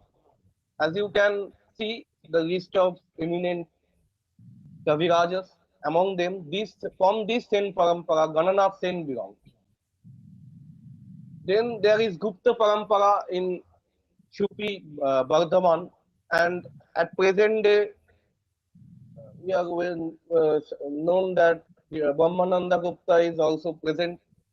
Now, as I am involved in research, and already my previous speakers have spoke vastly with different Ayurvedic practices and other things by the eminent Vaidyas and Kavirajas of West Bengal, I will try to focus on research in Ayurveda.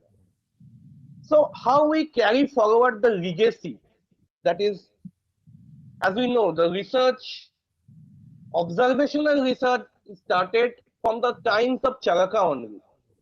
But documented research, which is a new thing, and maybe it started during the 1800s to 1900s. And another concept is that publish or perish. As we know, many practitioners have their own formulations and everything, but the normal common people or the Ayurvedic fraternity is not getting to know that. That is why publication is important. Because if it is not published, those valuable information will die with them only. So remember, in research, there is a saying, publish or perish. Now next slide. Clinical research in Ayurvedic institution by Bengal School.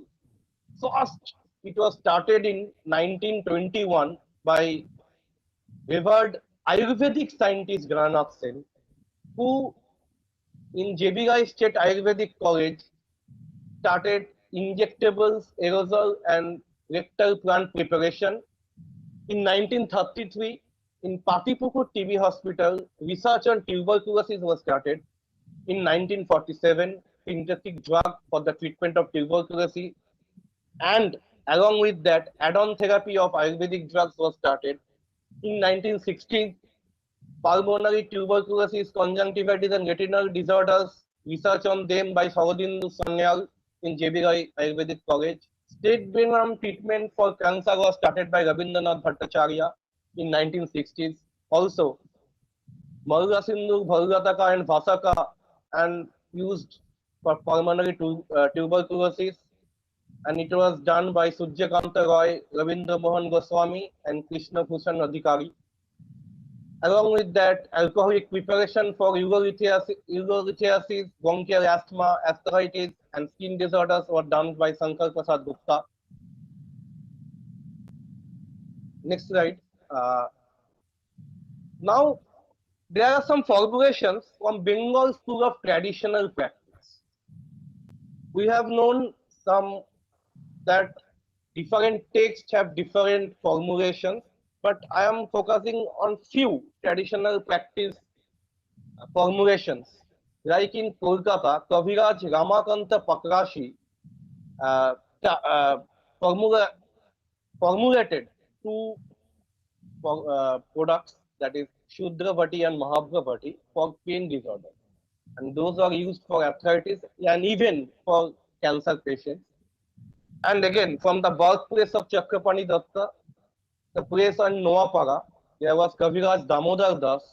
He developed two formulations. One is Mitaji for post-stroke paralysis and Ekavati for impotency. And in Nalhati, Kaviraj Ravana Gopal Devnath, my grandfather, we had a traditional formulation named Muhammad Shah, which was used for Kolar's stage of typhoid fever, rheumatoid, arthritis, and pain. And research was also done on this. And the traditional formulation of Muhammad Shah consists of Parada, Gandhaka, Harital, Jatifal, Bangsalochana, Ruhi Mastaki, Salamishri, Kupilu, Jabakshar, Vallataf, Dekra, that is aconite, Kankra Sringi, Simul Shar, Banga Bhasma, Kabab Chini, Bel, Jaipal seeds, and these were used with Krishna Sharpa visa, and they were done with proper Shodhana, and Ravannagapal Devnath developed a special method to show to the purification of cobra venom with lime water, garlic juice, and tulsi leaf.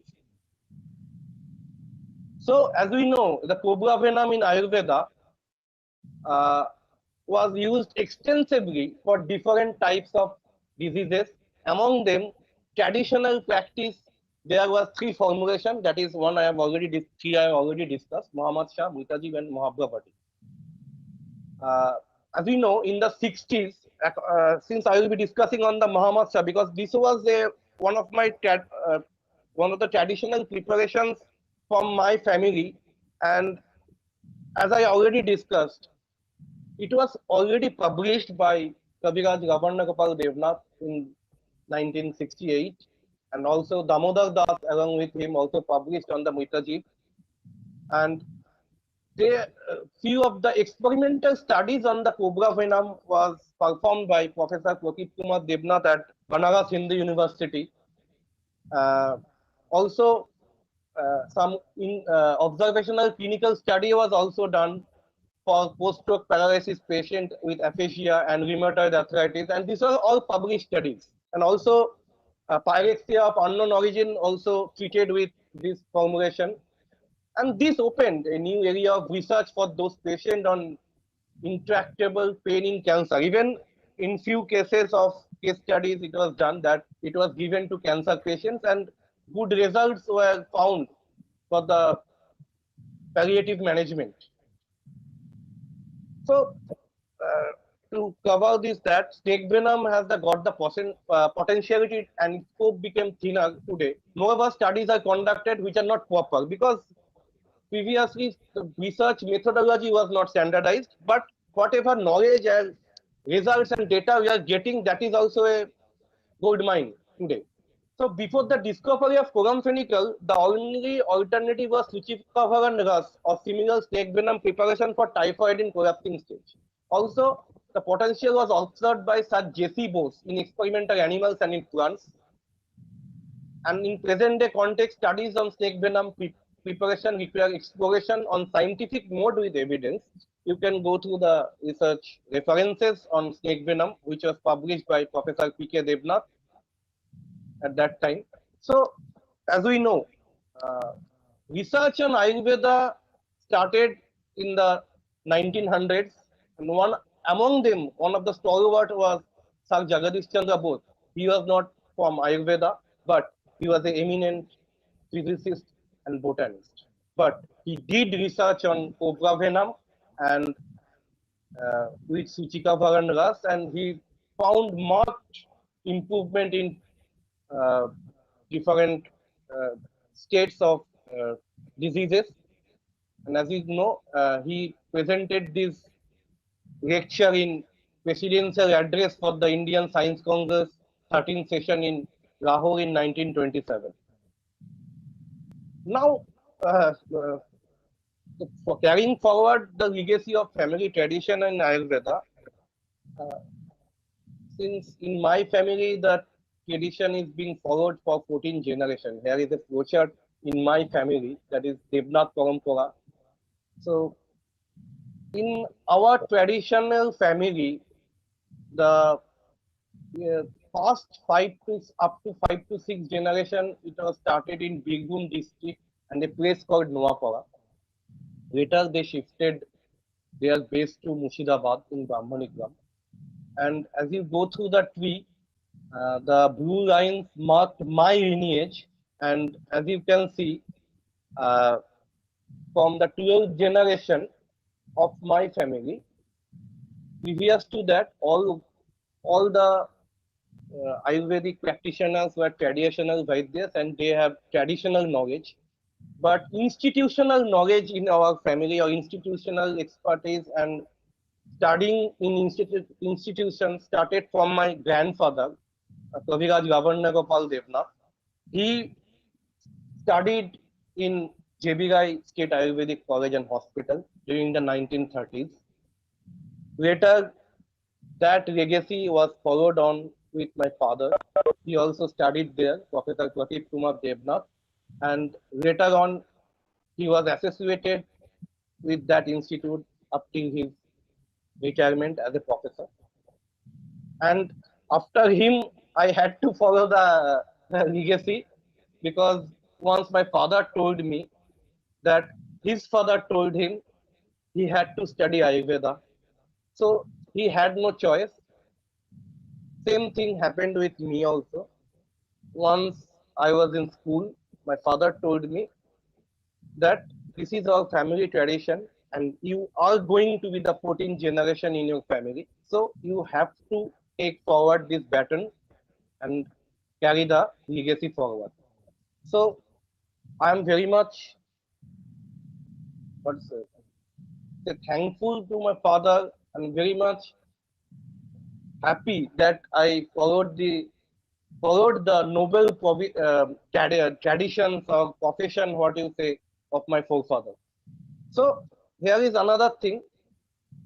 The first Ayurveda scientist in the modern era. As we all know, Kaviraj Gananath Sen, he was the person who prepared synthetic drug from Rausia serpentine, which was later used as a reserpine, and it was the first antihypertensive drug used in modern medicine also for the cause of hypertension.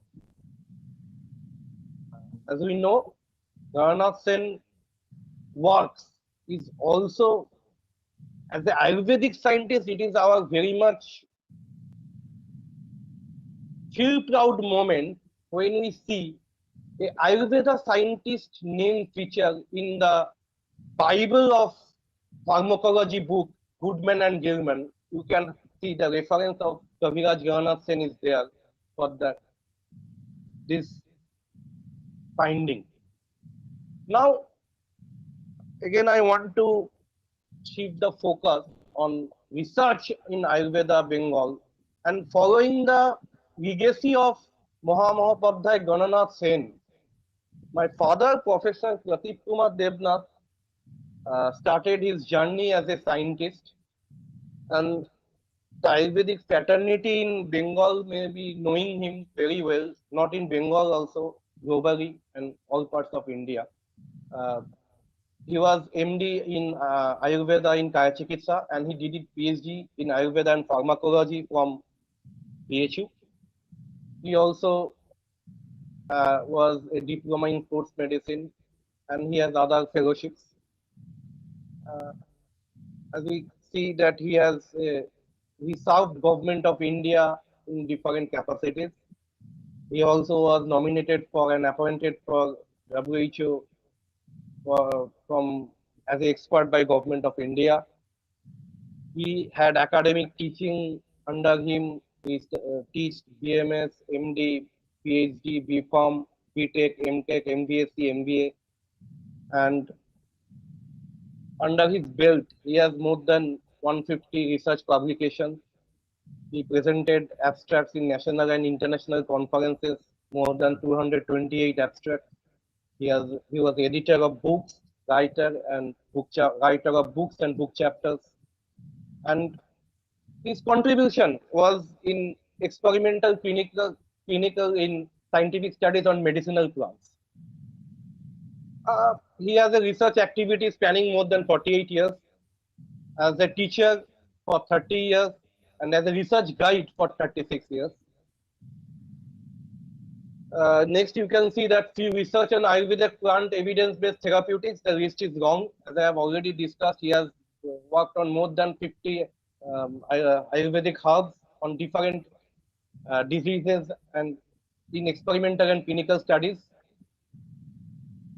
And following his legacy, I also started doing my from childhood. I am born and nourished in a Ayurveda environment where I have seen my grandfather, my father, Then I was introduced to research during my BMS times, and I was very fascinated because, as I was seeing, not many people were interested in research in West Bengal, basically from the field of Ayurveda.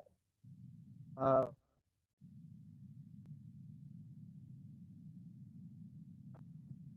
Writing books, I have started doing clinical research, I have started doing public health research, and at present I have already published around 17 articles and uh, 3 book chapters and 1 book.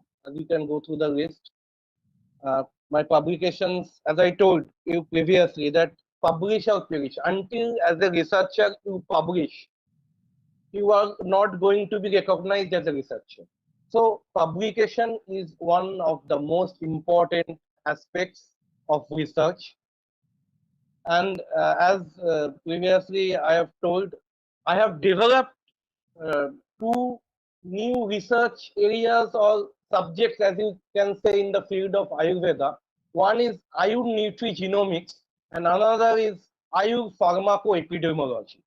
Uh, so basically, Ayur pharmacoepidemiology is a new field developed by the synergy of the fields of clinical pharmacology, epidemiology, and Ayurveda, and it uses the effects of Ayurvedic medicinal products on large populations to describe and analyze practices, evaluate safety and efficacy, and carry out medico-economic evaluation.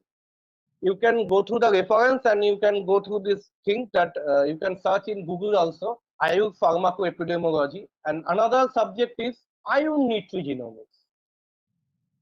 The inception of the term Ayur nutrigenomics started with the integration of Ayur genomics with the traditional concept of Ahara and Pathya. It is a systemic integration of nutritional practices according to the Ayurveda in relation to Prakriti of an individual, which amalgamates information from genomics, proteomics, and metabolomics, projected to provide a solid evidence-based scientific foundation for the advancement of personalized nutrigenomic dietetics. So you will get all the references, and this is a very small endeavor from my side to describe the vast ocean of Bengal Ayurvedic Parampara, traditional Bengal school of Ayurveda. It is not a cannot be discussed in a mere 15 or 20 minutes. So at the end, I will summarize in a nutshell. As we all know, we are slowly losing the legacy of traditional Vaidya Parampara or the familiar Parampara. Like in my family, I have discussed that I have followed the tradition and I am being the 14th generation. But it is very disheartening to see somehow the Ayurvedic legacy of the eminent Ayurvedic Vaidyas is missing at the present situation. Very few families or traditionals are following this Ayurveda parampara and in Bengal. And another thing I have seen that from previous generation, that their next generation is not that much interested in Ayurveda. Otherwise, from all the eminent Ayurvedic Vaidya families, at present generation, we should have been one Ayurvedic personality who should have carried the baton forward.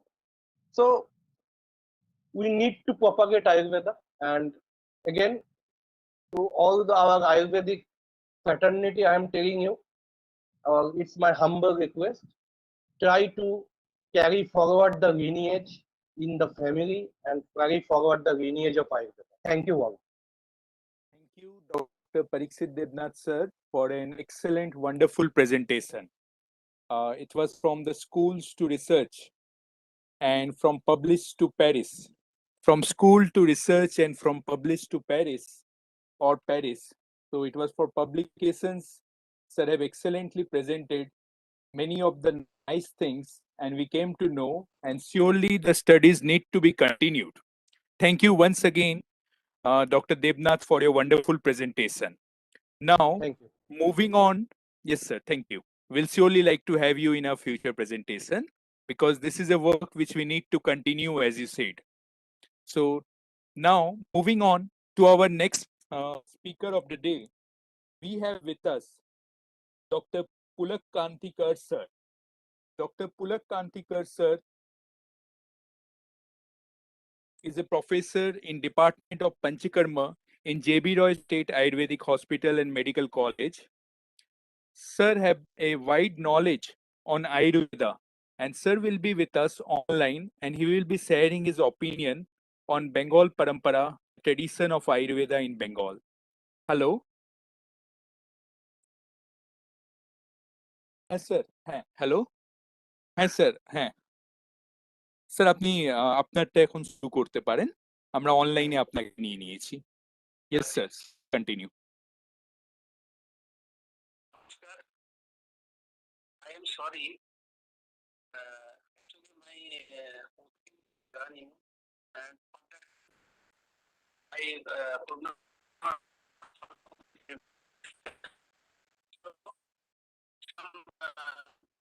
Some of my speech may be repeated, whatever may be. I am thankful to Dr. Sharmaji for asking me to say something about Bengal Parampara of Ayurveda.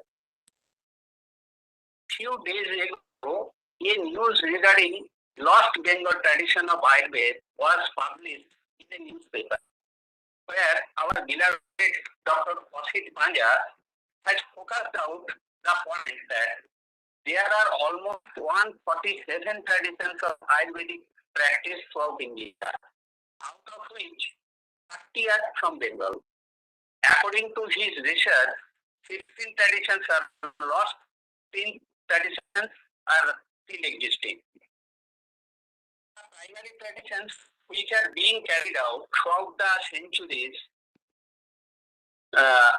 they are basically of two. That is Atriya Sampradaya, Atriya tradition, that is school of medicine, and Dhanvantari tradition, that is school of surgery. After Nagarjuna, one new tradition was added, that is Rasavidya tradition. Though, frankly speaking, they were not well accepted in classical traditions in early centuries. But Chakrabani Datta, the great physician from Bengal, was the first who added this Rasashastra into the main text, and he acted as liaison between two. If you look back, the whole Ayurvedic fraternity of India has to salute these people not only for his excellent commentaries on Charaka or Susuta, rather for his contribution to Rasashastra. In his famous book, Chakradatta, he has incorporated many Rasaushadhi for different diseases. Not only that, he has invented the famous Rasaparpati used in Udara Chikitsa. The use of Rasaushadhi in Rasayan is his another contribution. Now, the Bengal Kaviraj, most of them, they are following Chakradatta tradition, and it is one of the prime tradition of Bengal. After the period of Chakradatta, foreign attacks, in which the socio-economical as well as political condition of entire India were severely interrupted. Most of the classical books were thrown into fire or otherwise destroyed.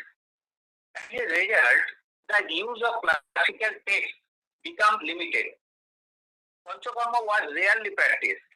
The need for quick-acting drug was raised, which would be economic and easily consumable. The practice of Rasashastra became popular at that time. At the same time, the students, the physicians, the teachers, they also wanted to finish the study as just like छोटे सार्थम समाचार है। कैसे भी थोड़ा degree हो जाए, थोड़ा पढ़ाई हो जाए, थोड़ा ट्रीटमेंट हो जाए, थोड़ा इनकम हो जाए, and for that reason only, if you go through the introduction part of Madhav, you will see that he has mentioned this book is written only for the Buddhi Mando Buddhi students. जब ऐसे martial condition था, the entire situation was not favorable available to the students as well as teachers. At that time, there was no time to complete the vast knowledge of text. And after Mughal dynasty, the main book of Bengal tradition was Madhav Nida. The physician of Bengal at that time, they used to diagnose the patients by the help of Madhav Nida, and accordingly, they treated the patient by the help of Madhav Chikitsa. It doesn't mean that it was totally obsolete at that time, but it was allied in few words. Other traditional Kaviraj, from the outside viewer, I want to add, in Bengal, Buddhas are called as Kaviraj. Ka means Ado, B means Vicharankari, and Raja means king. The title is very nice. The person moves in light. Kaviraj is the king of them. The title is very nice, but the Ayurvedic physicians of Bengal do not prefer this title nowadays. Rather, they are comfortable in English doctor, whatever may be. The other traditional Kaviraj, generally they used to memorize Madhav Nidan and Chikitsa, and it was the main tradition of British Bengal. But in 19th century, that tradition again divides into two parts. One is Gangadhar tradition and second is Ganga Prasad tradition. In British Bengal, Murshidabad was very famous and it was next to Kolkata. The capital of Bangla, Bihar, Odisha was in Murshidabad. Gangadhar was based on Murshidabad.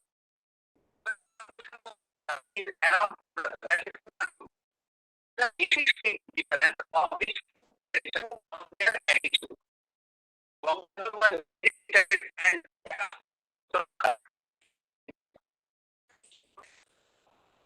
they did not use Rasa medicine. And his disciples, they used to laugh after Rasa medicine. He is saying them, Bodial, it is a Bengali term, Bodial. And Prasad tradition, they were not rigid at all in any aspect. They used Ross medicine and even they were not unaware with Western medical sciences. There are many famous physicians from two traditions. The important from the other traditions are Fresh Kaviraj and Umacharam Kaviraj. They are practiced where he practiced in Haridwar. Lakshminarayan Swami in the Govardhan Sangari in Nagpur. And other great Bengal from Gujarat. His name was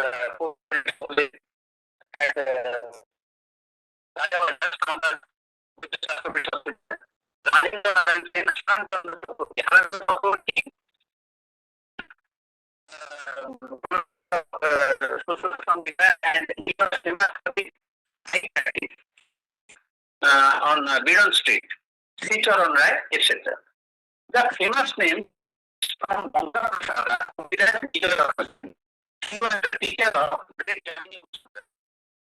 I want to say to my direct that in 1916, I used to take 50,000 apartments for home visit. You can imagine what was the acceptance then. It was easy to make money to get Ayurvedic doctor, and I want to say at that time, around 1916, the cost of 1 bhari gold was 29.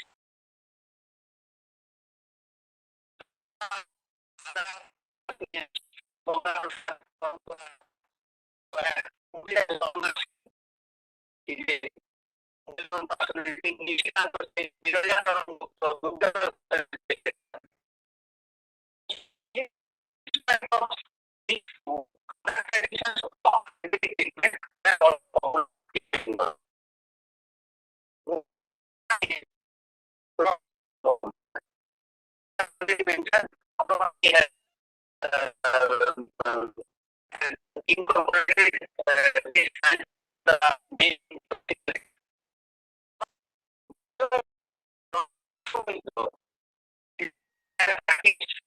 in Bengal was very famous. And actually, Bengal was the pioneer in Rasabidya Parampara. Gopal Krishna Bhattacharya for his Rasendra Satsang,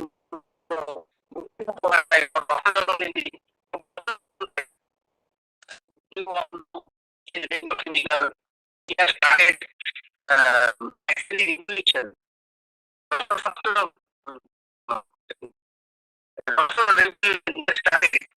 And vision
The other major tradition of the Shakobindra, they are only known here as Ocha. Nowadays, lack in textual knowledge and practice make them unreliable to us. Once upon a time, their ancestors were very famous in treating bees. In Bengal tradition, bees that is Opatantu was very famous. If you go to the book Gan Island, it is written by Amitabh Ghosh and that is Jnanapith Puraskar. If you go to Gan Island, you may see at that time the southern part of Bengal, especially Sundarban area, it was very famous for exporting poison and different other medicines to other countries. And it was very popular for Chikitsa and different type of Sansi Boidya. They used to practice different type of Bisa Chikitsa at that time. And it is the land of Manasa Mongol. The goddess Manasa, she is the goddess of snake, and being the Anupu country, it is here snake bite is very common. And these traditions, Shakobindra, they used to treat the snake bite cases since a long time, since Middle Era. And in Bengal, there are 3 subdivisions in Shakobindra tradition. One from northern part of Bengal, one from western part of Bengal, and last is from southern part of Bengal. Monorog Chikitsa, that is Bhutavidya, was also popular in Bengal. In 19th and 20th century, more or less, one Kaviraj in every subdivision level was popular as Unmat Chikitsa. They usually used to admit those patients in their clinic and use different types of Nasya, Basti Karma, Late, Shirabasti.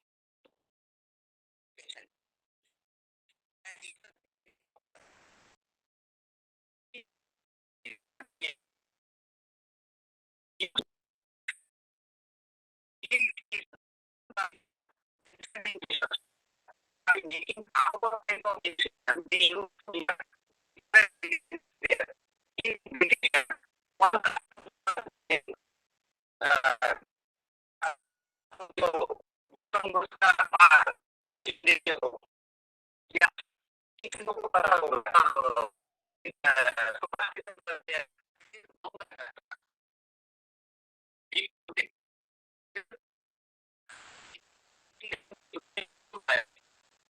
listen to the few ways used to India. At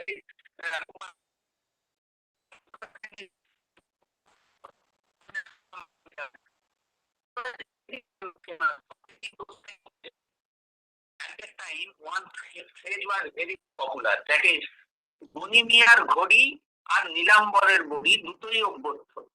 That means the watch made by Gani Miya, he was a watchmaker at that time. It is said that at that time the watch made by Gani Miya, it was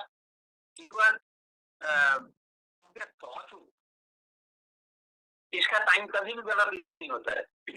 Similarly, tablet given by Nilambar, he is a famous Kaviraj and he was the father of Ganga Prasad Sen of Kumartuli Parampara.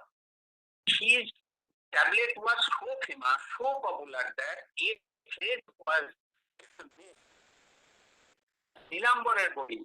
It is unparalleled. एक misfire कभी हो ही नहीं सकता। अगर नीलांबर किसी को दवा दिया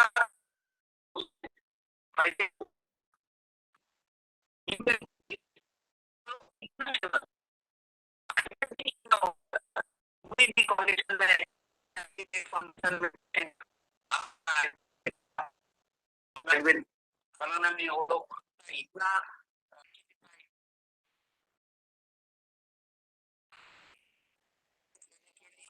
वो पॉपुलर नहीं था। But after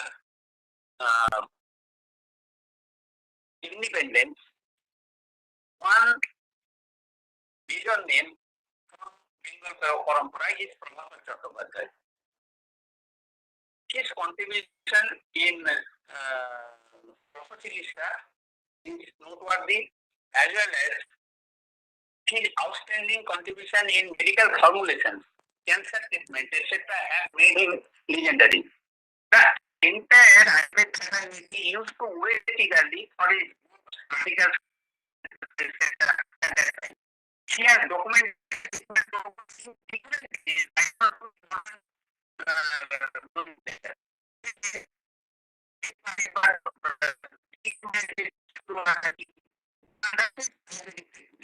तो प्रभाकर चट्टोपाध्याय ऐसे बहुत सारे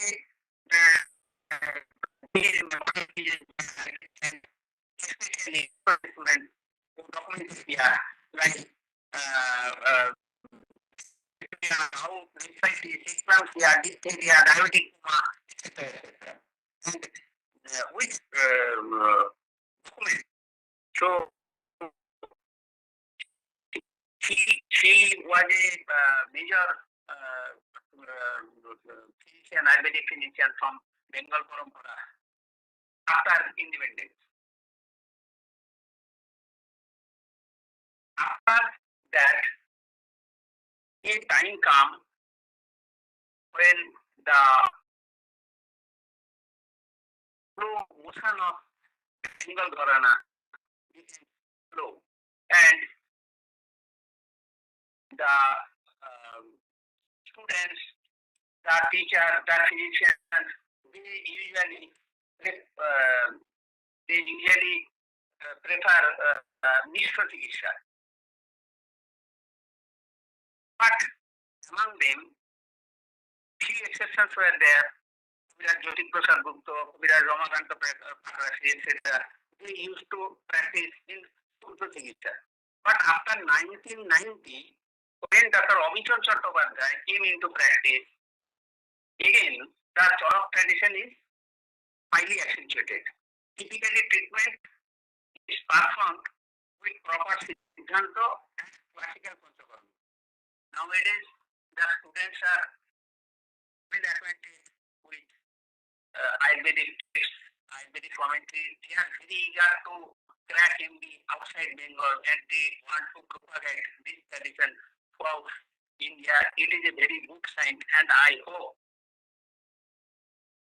very soon we can achieve our lost victory from Bengal Parampara. Thank you. Very rightly said. Thank you very much, Dr. Pulak Kantikar, sir, for your excellent presentation. And we'll surely future presentation. Thank you, sir.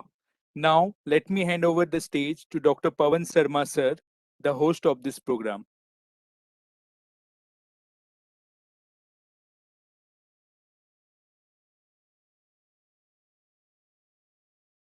Excellent, excellent. I was just unaware that of this great heritage of West Bengal, no doubt after 3 decades also.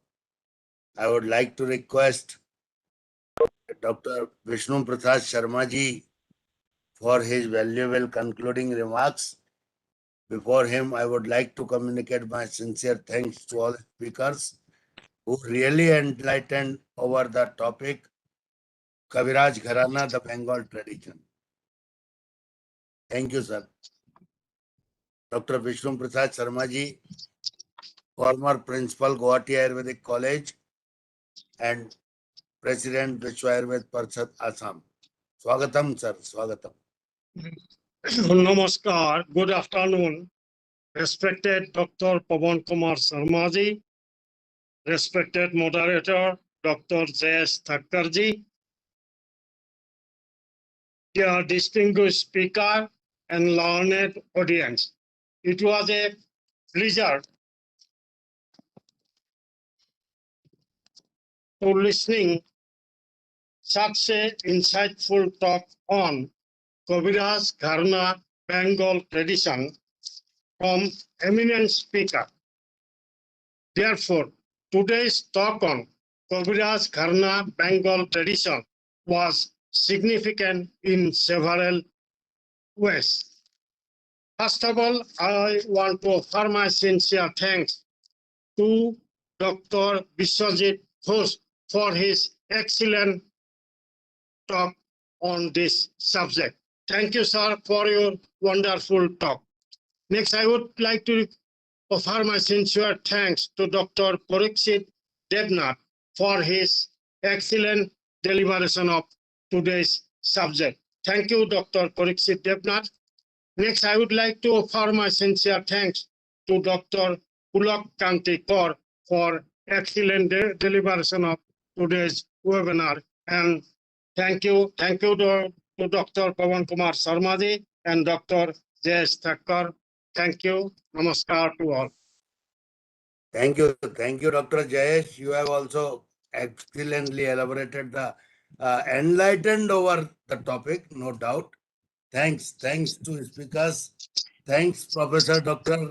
V.K. Agnihotri ji from Haridwar. Thank you very much, sir. Thank you very much. Please join our next webinar at 2 p.m. on importance of CRO. Thank you very much. Okay.